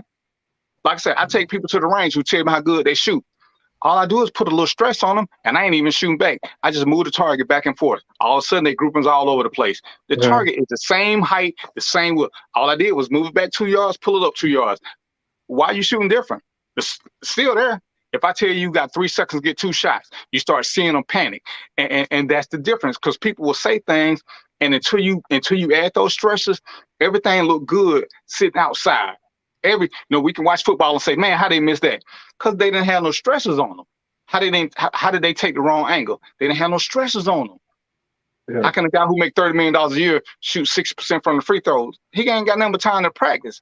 But shooting free throws with me and you is a whole lot different than shooting free throws in front of 10,000 people. Stress changes a lot of things. Yeah. If you don't after you done ran up and down the court for 20 minutes too. Yeah. Now, yeah, you tired, what's your form like? And these are the things that most agencies don't do. We went to a class, and you have to get out your patrol car. You got to run 50 yards. It's 20 targets you're going to get. The first 3 are easy, but you still got to control your breathing. The next ones, you got a balloon and a target. All of them got 2 different color balloons. They tell you what color you got to shoot. The wind is blowing, but you still got to shoot that target. You ain't got all day. And this is how they keep adding stress to you, because you can't progress. But now you got all these little factors. This makes you better with your judgment. It helps you to learn to slow your breathing and pay attention. But a lot of agencies ain't gonna do that, because it's time consuming. It's time consuming to be great. It is super time consuming. And you ever shot anybody, DVP? On nope. duty? He gonna take the fifth. He's taking the fifth on that. He gonna pull the Trump. He gonna pull a Trump on that. It's a good tactic. I mean, I entered a house where the guy was shooting at people because I was a small guy, and he was shooting, and he never heard me come in the window when I got behind him, because he said, if anybody come in here, I'm gonna shoot him. And I said, dude, what you want to do? You want to call your mama, or you want to take another shot? He started crying, but he dropped his gun. So luckily, I ain't never had to get to that point. You start crying. When somebody put a gun in your head while you talking about how you gonna be Jesse James, you gonna go out like a gangster, the rules change. Everybody talk trash from afar, but when bad guys, when the gun is pointed at them, they don't want to take on SWAT most of the time. When SWAT is 40 yards out, they cool, but when SWAT behind them, it's a different animal. And when the man behind you go ahead. You ever tase anybody or knife stick them or get in a fight? I done tased plenty of people. Oh yeah. I like to see what my 50,000 screaming friends doing to people. BT, he hung out with the thugs, man. He Hey, hung out with the thugs, man. Y'all hung out with me. Hey, and even though they sold drugs, they showed him love. Oh, that's right. I'm supposed to have my shirt on. But yeah, hey, get your people together, Robert, and let's do a Q&A. So and I'll sit here and make myself available for you. Oh, we'll do a Q&A then. You know what I'm saying? Yeah, I see. Give me 2 weeks notice. This supposed to be the day for Q&A. All the viewers, they scared to ask you a question. Yeah, but this supposed to be the day where the viewers can ask questions and say what they want to say. Y'all can ask me a question about my mama. I'm gonna tell y'all about my mama. Yeah, but like I said, I got to pick up Trina, so I didn't want to commit to the day. But if you give me 2 week notice, I'll make sure I clear my schedule out so I can be here for the whole show. Okay, man, cool. You know what I'm saying? You can have another friend on, another one of your another one of your top friends. Hey, DDP, have you ever gotten a bonus at a drug bust? Oh, every time. I'm scared. And I tell people, don't get it twisted now. If I find $1 million, I'm leaving the country. But for 5,000, 10,000, what is that going to support? My attorney. But for $1 million, I can leave the country and I ain't coming back because $1 million everywhere else is worth something. I ain't finna sit here and tell you no lie about I can't be had. I can't be had for $5,000. I can't be had for $20,000. Bruce Harvey charged $20,000. But if I would have ever found $1 million and nobody wasn't around, oh, yeah, I'm going to be sitting up on the beach in the Caribbean because they don't extradite. I already checked. Yeah, and I don't care what y'all think about. I don't care what y'all think about me. Man? Hey, on little fool don't know his own game. Absolutely. Hey man, you need to stop talking so much now. Hey, you want me to be honest, right? Before they be calling me, ask me for the tape. Yeah, don't lose the pitching, man. Hey, I'm about to delete this show right here, then. Hey, bro, I've been retired 14 years. Statute of limitations gone. hey, and see, this is what I can tell you for real. And they knew it when it happened. We raided this one dude's house. This dude probably had $100 in quarters. We was at his house. He had so much stuff. We was at his house like 8-9 hours. I ordered 3 pizzas. I gave that pizza delivery boy $100 in quarters because I wasn't finna take that back with me. And I was like, yeah, you ever took? Yeah, but it wasn't for personal gain. But I gave all them quarters to that pizza boy. TB, what's up, man? What's up, man? You waited 30 minutes left in the show. You want to come kick it with your boys, man? What's up, man? What's going on? Then you showing your face. Ain't even trying to hide. I'm busy. I've been busy. Killed my, I got y'all kids, y'all got grandkids. I got children I got to deal with, school and sports and balls and teenage daughters and shit. I'm surprised. What's your son doing, man? He kind of upset. He was upset today at practice. He thinking, he started. If you starting on a 6A1 team in Oklahoma, you can ball, right? He got an All-American on his team that's going to Alabama. Offensively, like saying, so I tell my son, you got to just be ready when your number is called. That's how it go, right? And so he, I just told him body language is saying, I'm here for another appointment. Hey, you gotta send me some information so I can watch him online, man. Huh? Okay, I will. Send me the information so I can watch him online. I will. But right now, we got DVP, man. He asked a question about I heard him talking about the money. He talking about the money. If he find the money, he gone. So if I find $1 million, I'm gone. Well, that's why I ain't talking about 10,000. I ain't talking about lawyer fee money. I'm talking about finding the money. Yeah, it got to be something I can live on.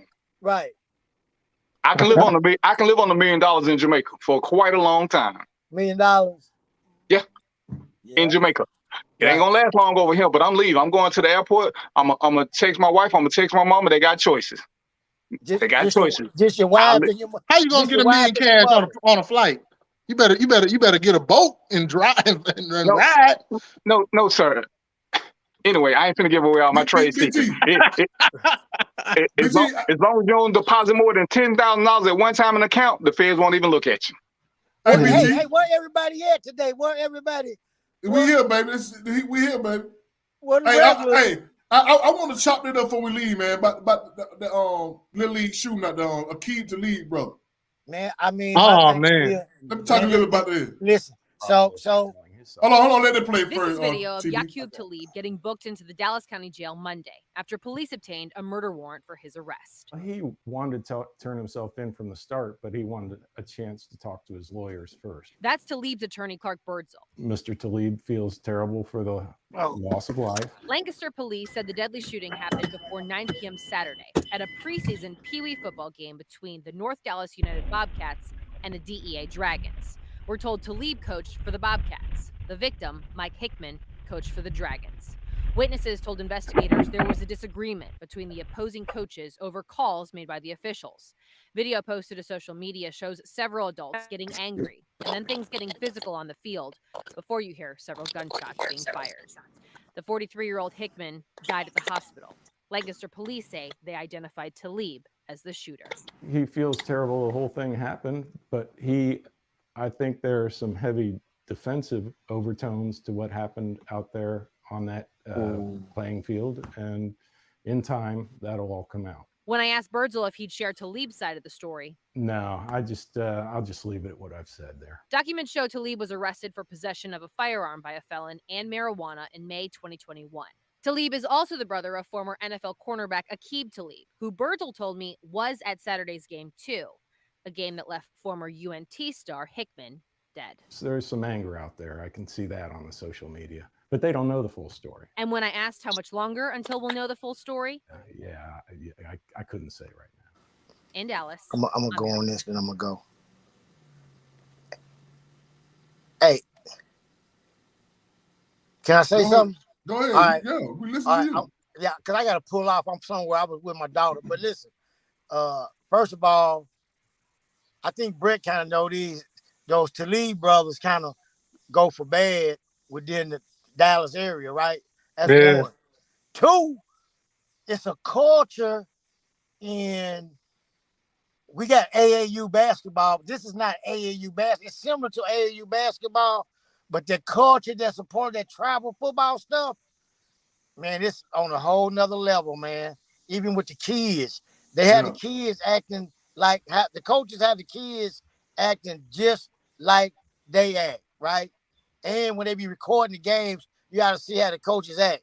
I mean, my son played travel ball. I wasn't a coach, but I did my share of running down the field, hollering and waving, but I wasn't in other people's space. You know what I'm saying?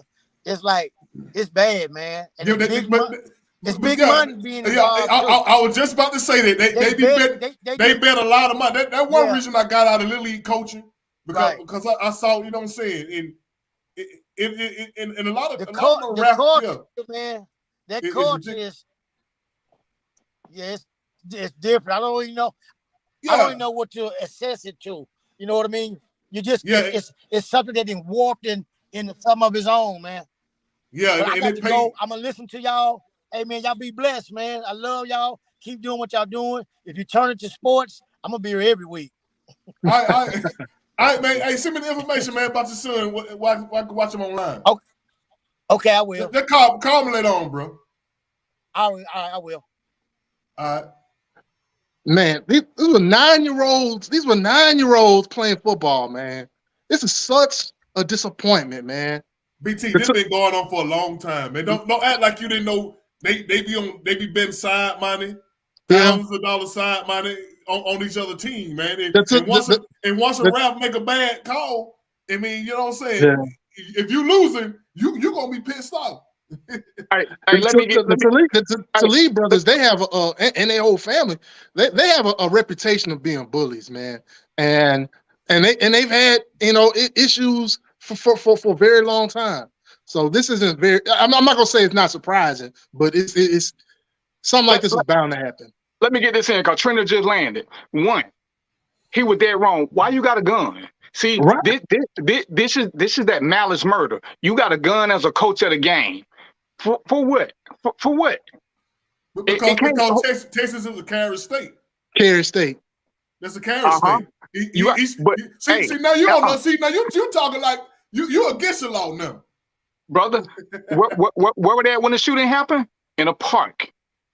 And I bet the law gonna say the same thing about having them in public gatherings. Right. So you around a bunch of kids, you got a gun. I bet most of them ain't got guns. And this is that culture of us. And when people say why, and this is one of the things I hate most, why are cops scared of black people? And every day we see this. Why wouldn't you be scared? So when BT talking about why he won't come back and why we want you to come back, because it's too much stuff where we see that we're violent for no reason whatsoever. Because Robert, you played for a violent team. We went to Alabama store to fight with the referees. But a violent team, man. We were no violent team. When they stole that game from us to Alabama, and who did we shoot at? And everybody on Soul Patrol had a gun. Hold on. You criminate people. Everybody on the team was well armed. Did we shoot at anybody? Did we shoot at anybody?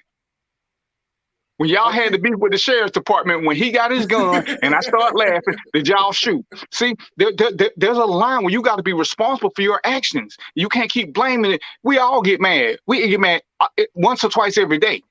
But this is something that we doing, and we try to blame it on something else, manhood or respect or stupid stuff. But this falls under stupid, extremely stupid. It's a football game. So if they lose, who was gonna die? I'm thinking nobody. Who? So why? How does us disagreeing about a call? And we know we done all fussed at referees. It's part of being a referee. They got a lot of money on the line, on the sideline. They got money on the line. Trust me, they got a lot of money on the line, on the side. Okay, so now they got to use that money for bail money. It is what it is. And guess what? They're not going to split. I think it was self-defense. I know what I'm saying. It looked like self-defense. No. When can you run up to a referee and do anything? When? Sometime between never and ever. Referees human, they're gonna make bad calls. Even if you think they're cheating, there's a whole process for it. That's the reason why now we tape everything, so we can show that there's disparity.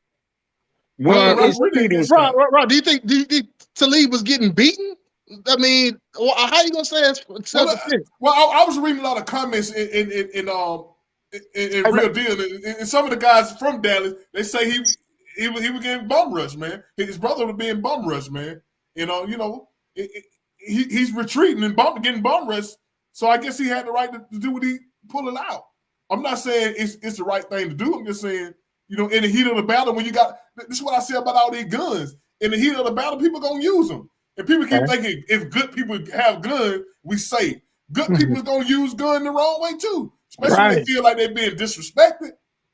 Whether it's a girl, two girls in a grocery store arguing, one of them feel disrespected, they're gonna feel like I got to use my gun. Right. It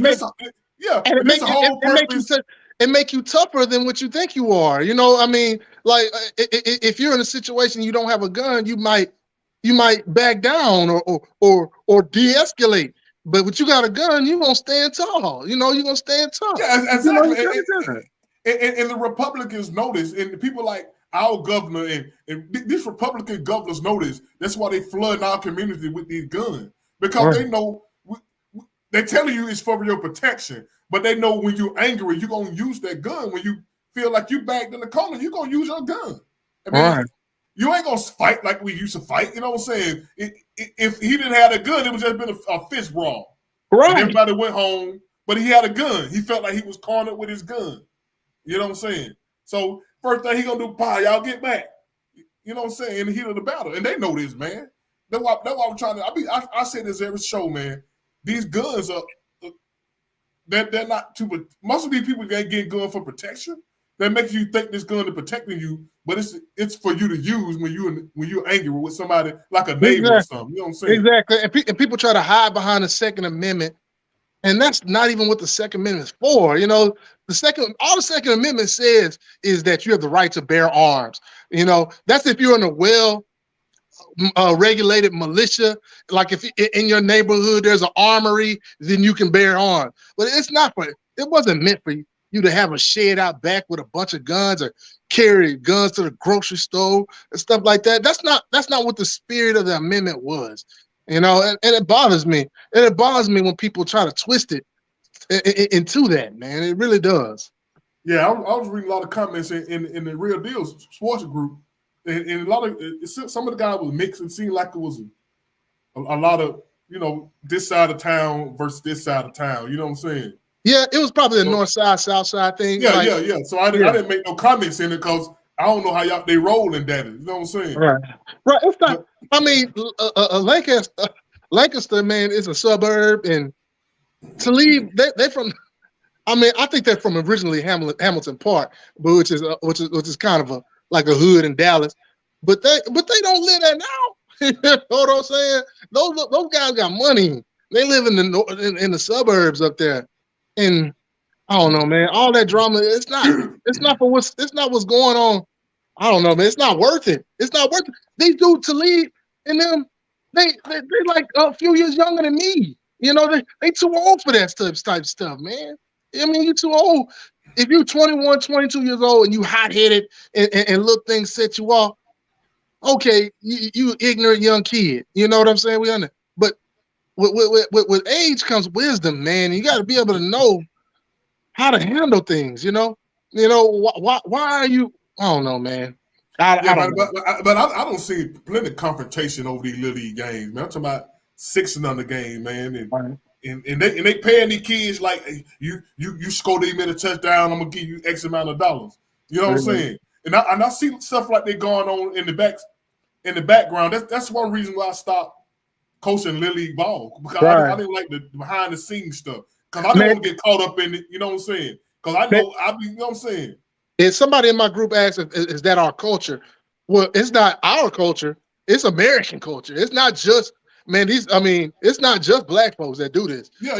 White folks at hockey games and little league baseball games, that stuff crazy.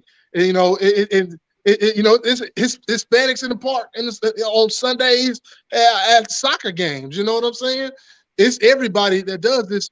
I don't know why they take it so seriously. Like, I mean, these kids, these games ain't that crucial. They 9 and 10-year-old. Nothing is riding on these games where it's gonna be like nobody. They're not handling. Saban ain't at those games handling out scholarships. And if your son don't win this week, you're not gonna get no scholarship. It doesn't work like that. I don't understand.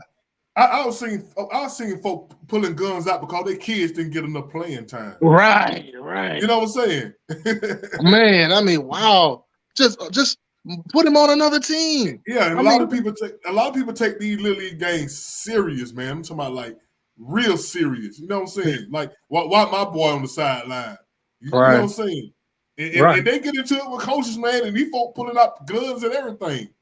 You know what I'm saying? Let me see what this cat here doing. What this cat here want, man? There he is. What this cat here? What's up, Lone Wolf? Lone Wolf, what's up, man? Too cool, man. Well, give me something, man. Tell me something good, bro. It work cool. Yeah. What's good? Man, it's a lot. What's going on? It's a lot. Monkeypox, you name it. All kind of new things that popped up in the world. My boy BT, he got smaller. You got what? He got smaller, what? Man. Smaller. Yeah. I'm working on it, man. That's dope, bro. What going on with you on your lunch break or something, bro? A little break right now, man. I just want to say, talk, come on a little bit and speak, man. Just go ahead, speak got a lot then. going on today. Speak then. We'll give you 10 minutes. Where's everybody at? Now we did an open mic today. So whatever question came up, we were gonna talk about it. So we talked about it. We had DVB. He came on, did a little police stuff. I saw that. Did y'all guys that got hit and come with the hit and run, leaving out of that bar, leaving out of LGBTQ bar? No, I ain't hear nothing about that. Right. What happened? I got the video. I was gonna send it, but I ain't. It was too graphic. Was you at the bar? No, I seen it. It was okay. First off, it was in Chicago. I went to Chicago. I'm Nah, just messing with you, man. I know I know it went viral, so that's why I was like, you know.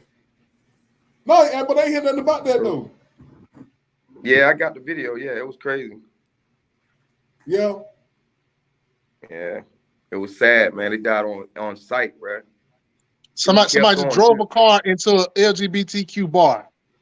No. 5 guys was outside fighting in the street. They came out of the club. They was fighting in the middle of the street, on the side of the street. Okay. Buddy just ran through them. On purpose, or it was an accident? See, that's what we don't know because they ain't caught him yet. So we don't know what was it on purpose or what. You know what I mean? But like I said, I got the video. I can share it or show it or whatever. But I can send it to you. Let me see. Can you still hear me? Yeah. How they gonna fight? I'm about to show you. Well, they fight like this. Say what, Rob? Robert? Let me just stop laughing. That ain't funny. You know what I'm saying? Say what, Rob? I say when they fight like this, I like this. Nah, Rob, come on, man. Really, bro?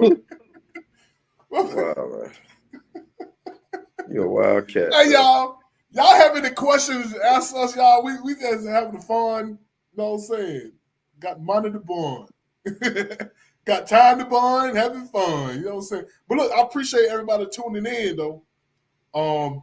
This was an opportunity for y'all to really ask us some questions. Y'all could ask me some relationship questions or whatever. You know what I'm saying?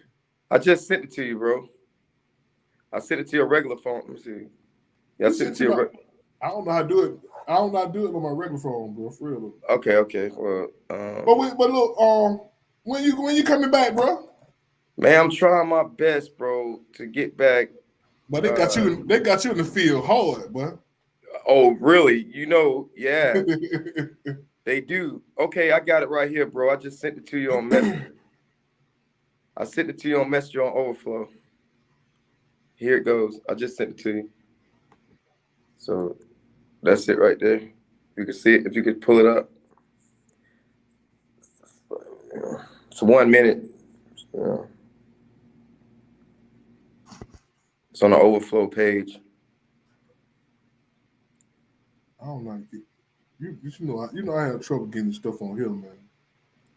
No, it's on our regular. It's on our regular. I know, but I don't know how to get to chats. Okay, let me send it straight to you then. On the interface that they got on the computer. Well, let me send it straight to you, just straight to your page on Facebook. I mean, yeah. Send it to me in a message.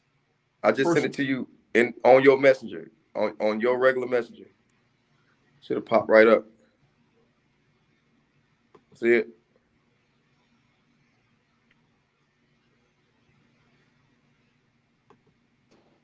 I don't see it, man.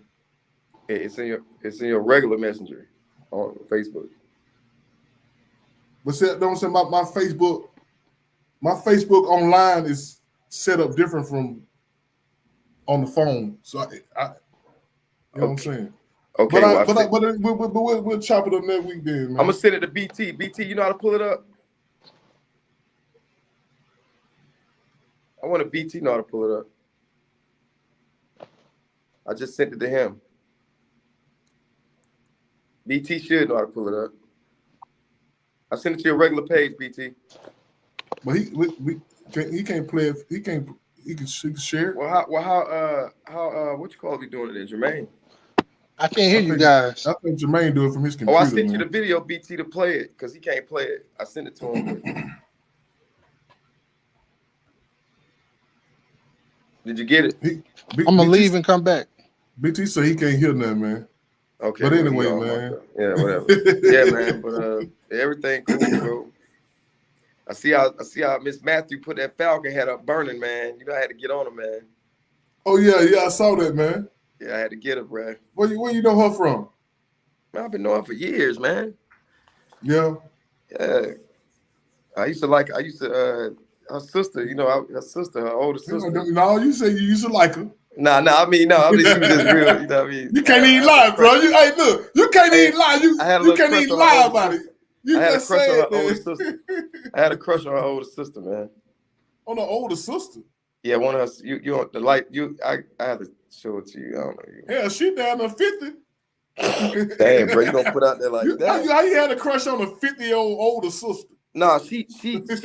Well, she. I can't explain it. Oh man, hey, we ain't gonna get into that with you, man. You know what I'm saying? Yeah, don't get into it.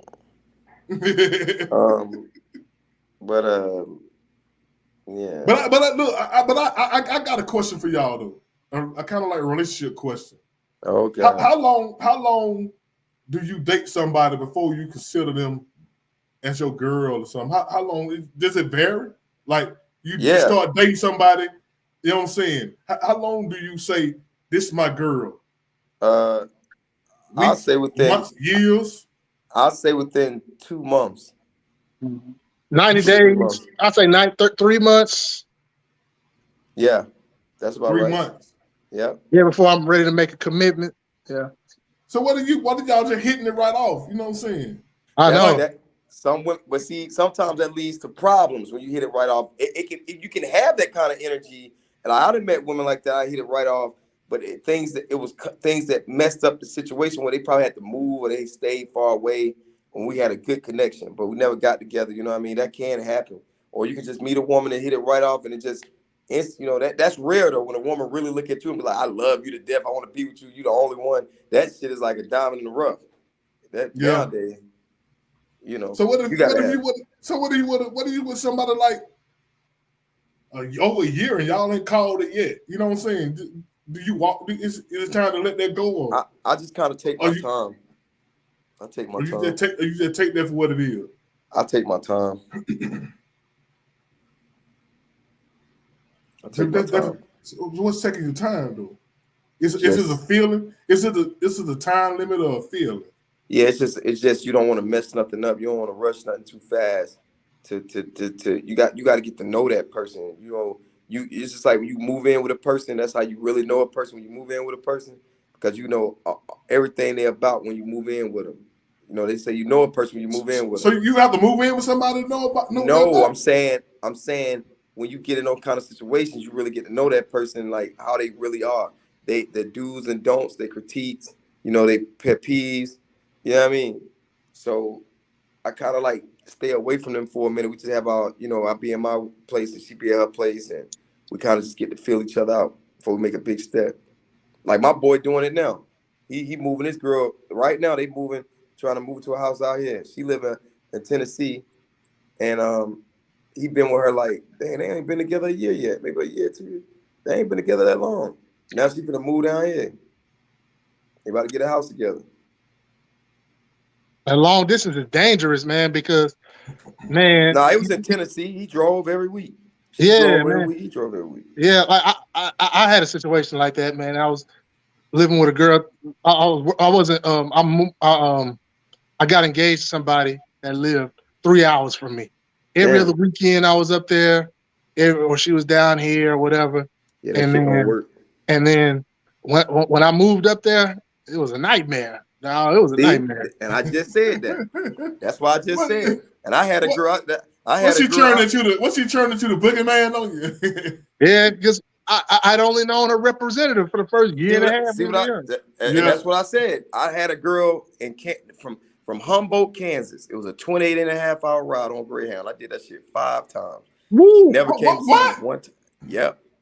And her name was Melinda Jean Boyd. She went to Pitt State. I met that one. Well, what happened? This is a funny story. My sister, I always tell the story. My sister hooked me up. You must have met her on Black Planet or something. Nah. My sister came down here on business and met this girl at some show. I was working at the airport at the time. So she said, when you get off work in the morning, go across the street to the hotel. Somebody I hooked you up with. I met her at the show, yesterday. So I go to the hotel across from the airport, go meet the girl. She wasn't what I thought. My sister kind of played it. It wasn't a joke, but I'm not shallow. So I didn't want no relationship with the girl. So I said, so we just kept in touch. So she was like, when you gonna come out here and visit me? So I went on out there to Kansas and visit her. Went to her house. She wanted more, but I didn't want that. So she got mad and called my mom. She put me out the house, and I just came to visit. I'm like, so you gonna kick me out because I don't Oh, want no in Kansas? Yeah, right. So I end up meeting this dude. He was like, "Yo, bro, I got some partners. They live on the dorm. They got a house. So it's 2 girls from Switzerland and a dude from You went for that shit? Hold on, check it out. I'm gonna tell you how this shit went. Hold on, don't be quiet. Go ahead, bro. Dude picked me up. He said, "Bro, since Shorty put you out, my partner got a house. You know, they went to college. They had their own little rooming house. And there was 2 girls from Switzerland and a dude from what's called named Oliver. He played for the basketball team, the college basketball team. He was from Switzerland. And when I got there, the other dude was from Miami and his brother. They were cool. So he was like, "Oh, you from GM from Miami? We're from the same, you know what I mean? We right there with each other." I said, "Bet." He said, "Man, you can just kick it with us, man. You know, you ain't got to leave yet and go catch a bus and go back home. Just kick it with us." So I kicked it with them. They were showing me around. Everything was cool. They ain't trying to rob me. Nothing, you know what I mean? I peeped this. Come on, bro. I know the drink, bro. You know, come on, bro. I'm from the head. So you know how I peep game, bro. So I made sure everything was legit. You feel me? So we went to this club called Bootleggers. Every college student party on Tuesday. So I'm walking around looking, you know, I'm trying to find, you know what I'm saying? I'm looking for me something, you know what I'm saying? But everybody kind of, you know, it's out in the middle of nowhere, so they really no options like that. But you know, you trying to find a chick of color, or you're gonna have a white girl that's digging the dudes that play on the team or whatever. So I saw this girl, and she was at the bar. She was a black chick named Melinda Jean Boyd, thick chick. So I walked up to her, so her friend jumped in front of me, was like, "What you trying to talk to her for?" I'm like, "Excuse me." So I moved out of the way, like, "Come on, lady, watch out." So she kept trying to block me from talking to the girl. So, you know, chit-chatting. She gave me her number on the little coaster. Got to the little house, the rooming house. And old boy said, "Hey man, let's ride out." So we drive. He take me around again. Got back there. The dude, his brother was like, "Hey, you know, Shorty came over here to see you." I was like, "What?" Because I ain't have no car, so I ain't know how to get to her. You know, I said, "She came over here." He's like, "Yeah, but she came over here to see you." I'm like, "Man, stop lying." That girl, he said, "Man, I'm telling you, Shorty came over to see you." I bet. Left again the next day. She came back again. I missed her again. So I was like, every time I could call, I said, "Man, I keep missing you. Where you at? I can't get to you." She said, "I'm right across the street." I said, "What?" No, her dorm was right across the block. So I said, the whole time I'm thinking I had to have a car to, you know what I mean? I don't know where you at, you know what I mean? So she walked on over there. So she made her own clothes. She sold, you know, because they ain't had nothing but a Walmart out there in a bowling alley in Sam Goody. They ain't had nothing going on. So we went to the club again. That night, she said, "Why you always got to come over to this house and get your clothes and change? Why don't you just come to my dorm? You just come up there and bring your stuff up there." I said, "What?" It wasn't even co-ed. It was all female. I said, "You want me to come up there?" She's like, "Yeah, come on. Get your shit, man. Come on up there." So I went. So she was cool with the dean. You know, the little girl that, I mean, not the dean, but I forgot what you call those girls that be over the dorm, whoever her landlady was, whatever. So it was, you know, just a bunch of white girls and her and maybe one other black girl, maybe. So I brought my stuff there. She told me just stay in the room and shit. She had a computer. She had candy, everything I needed. She brought me food, whatever I wanted. I ain't have to leave. You know, her dad just bought a little Lancer, Mitsubishi Lancer when they came out. It was canary yellow. It was hooked up with the spoiler.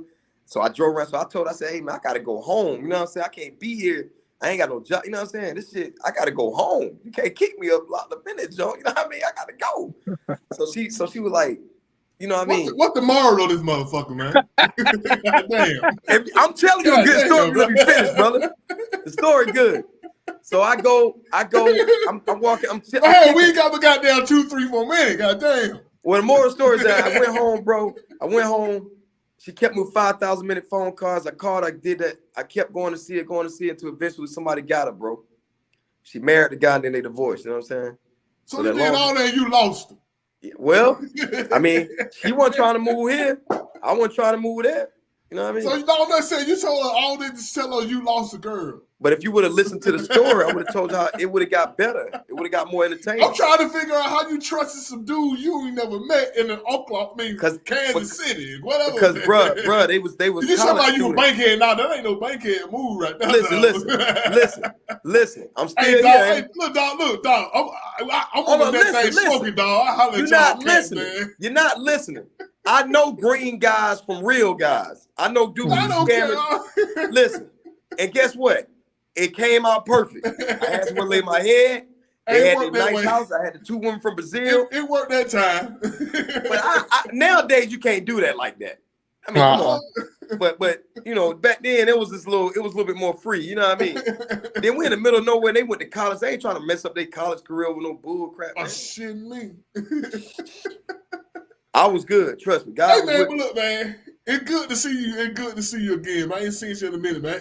We needed that story though. Yeah, we you need ain't a, let me we finish need, it though. I missed on charisma on love stories. I will be man. back soon, y'all. I'll be back soon, y'all. I'll be back soon, y'all. Give me a couple. Hey, more. but you know what though? I'm gonna let you take over the relationship part of the show. I like that. And we're gonna have a good show then. Yeah, I got plenty of stories, Jack. Plenty of good stories, Jack. You say you went to a girl house, she invited you to Kansas to put you out. Yeah, because she wanted more.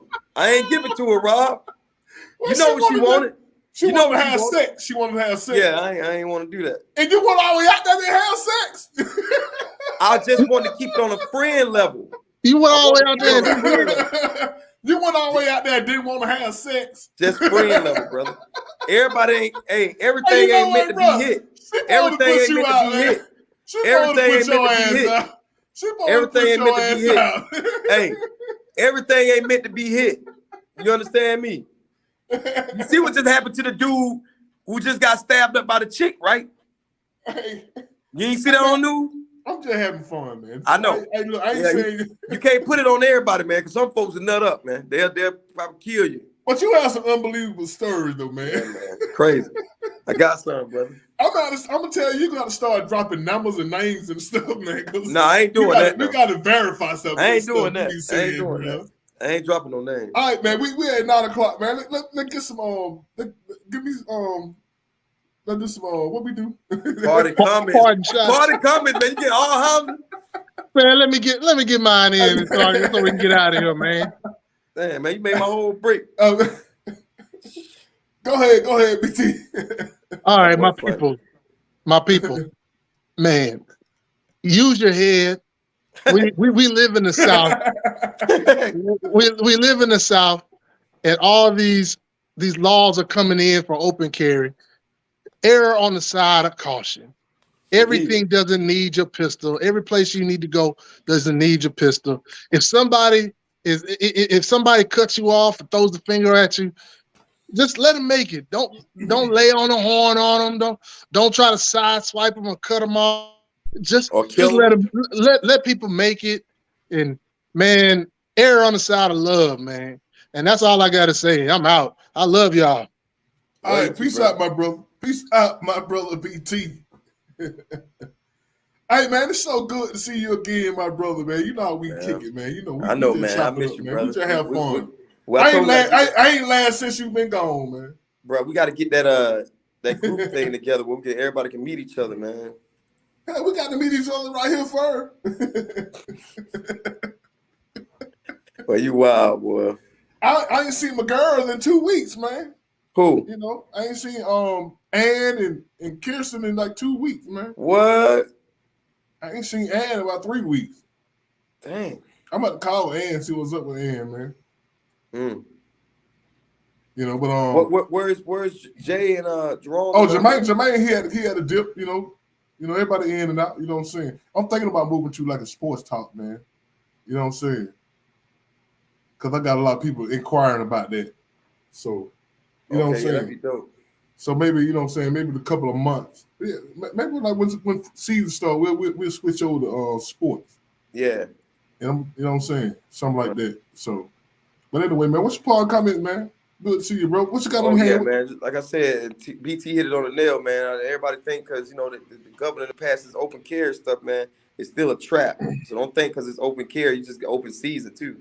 You know, you might not have a felon. You might not have been to jail. You might have been a shot. You might not have shot nobody. But once you shoot somebody without the right credentials, that's when they're going to get you in the court system and really flip the script on them. So you got to at least be cautious and smart with the laws. There's a loophole and everything. So don't just get out here thinking because you ain't got your gun registered or you ain't got the license for it and you just can get one because the mayor made the governor say so and get out here and just be free balling and shooting everybody and think it's just going to go easy on you due to the fact it's for protection. Still laws behind that too. That's how they fooling everybody. You know what I'm saying? It's all about love, man. Let's respect the earth. Let's respect nature, the water, the skies, the clouds, the fish, the animals, your parents, the elders. Let's respect each other, man. And let's and here's your brother right here, Robert. This guy look just like you and talk just like you at my job. Who the hell is that? He funny too, bro. He sound just like you. It's crazy.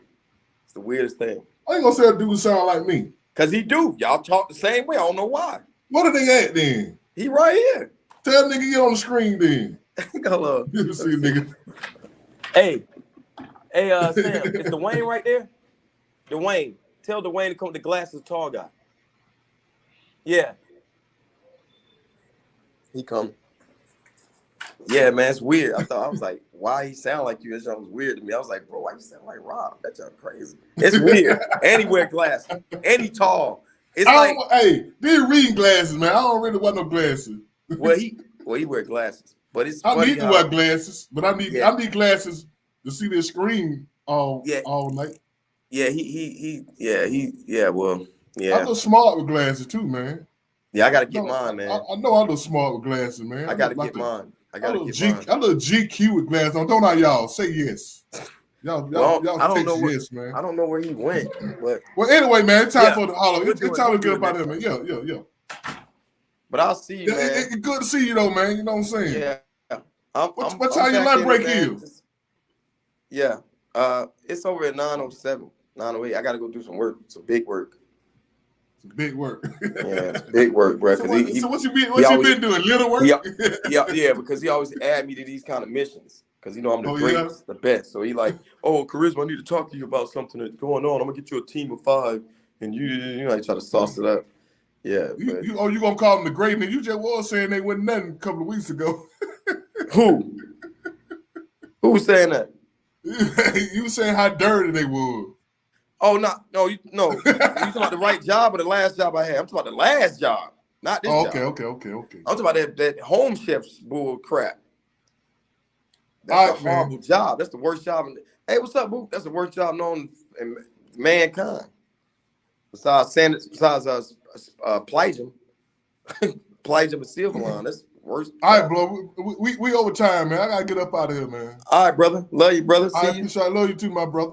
All right, y'all. This is the part where we gotta say goodbye, y'all. You know what I'm saying? I appreciate everybody for commenting, tuning in, sharing this live. I really appreciate y'all. Y'all tell somebody about the show. Let's build the show up. This was an opportunity for y'all to ask me any question y'all wanted to. Y'all could ask me about my mama, my daddy, my sister, my brother. You know what I'm saying? Y'all could ask me why Lil Nas X slide down that pole. Because I know why. Y'all didn't ask me. But anyway, y'all get another chance. Look, I love y'all. And then y'all can do about it. Till next week, man. Y'all be safe out there. Be kind to one another. Love, respect, and trust in God in everything you do out there. Because he's real and he is still in control. Peace out, y'all. Love y'all. Y'all can't do nothing about it. Holla.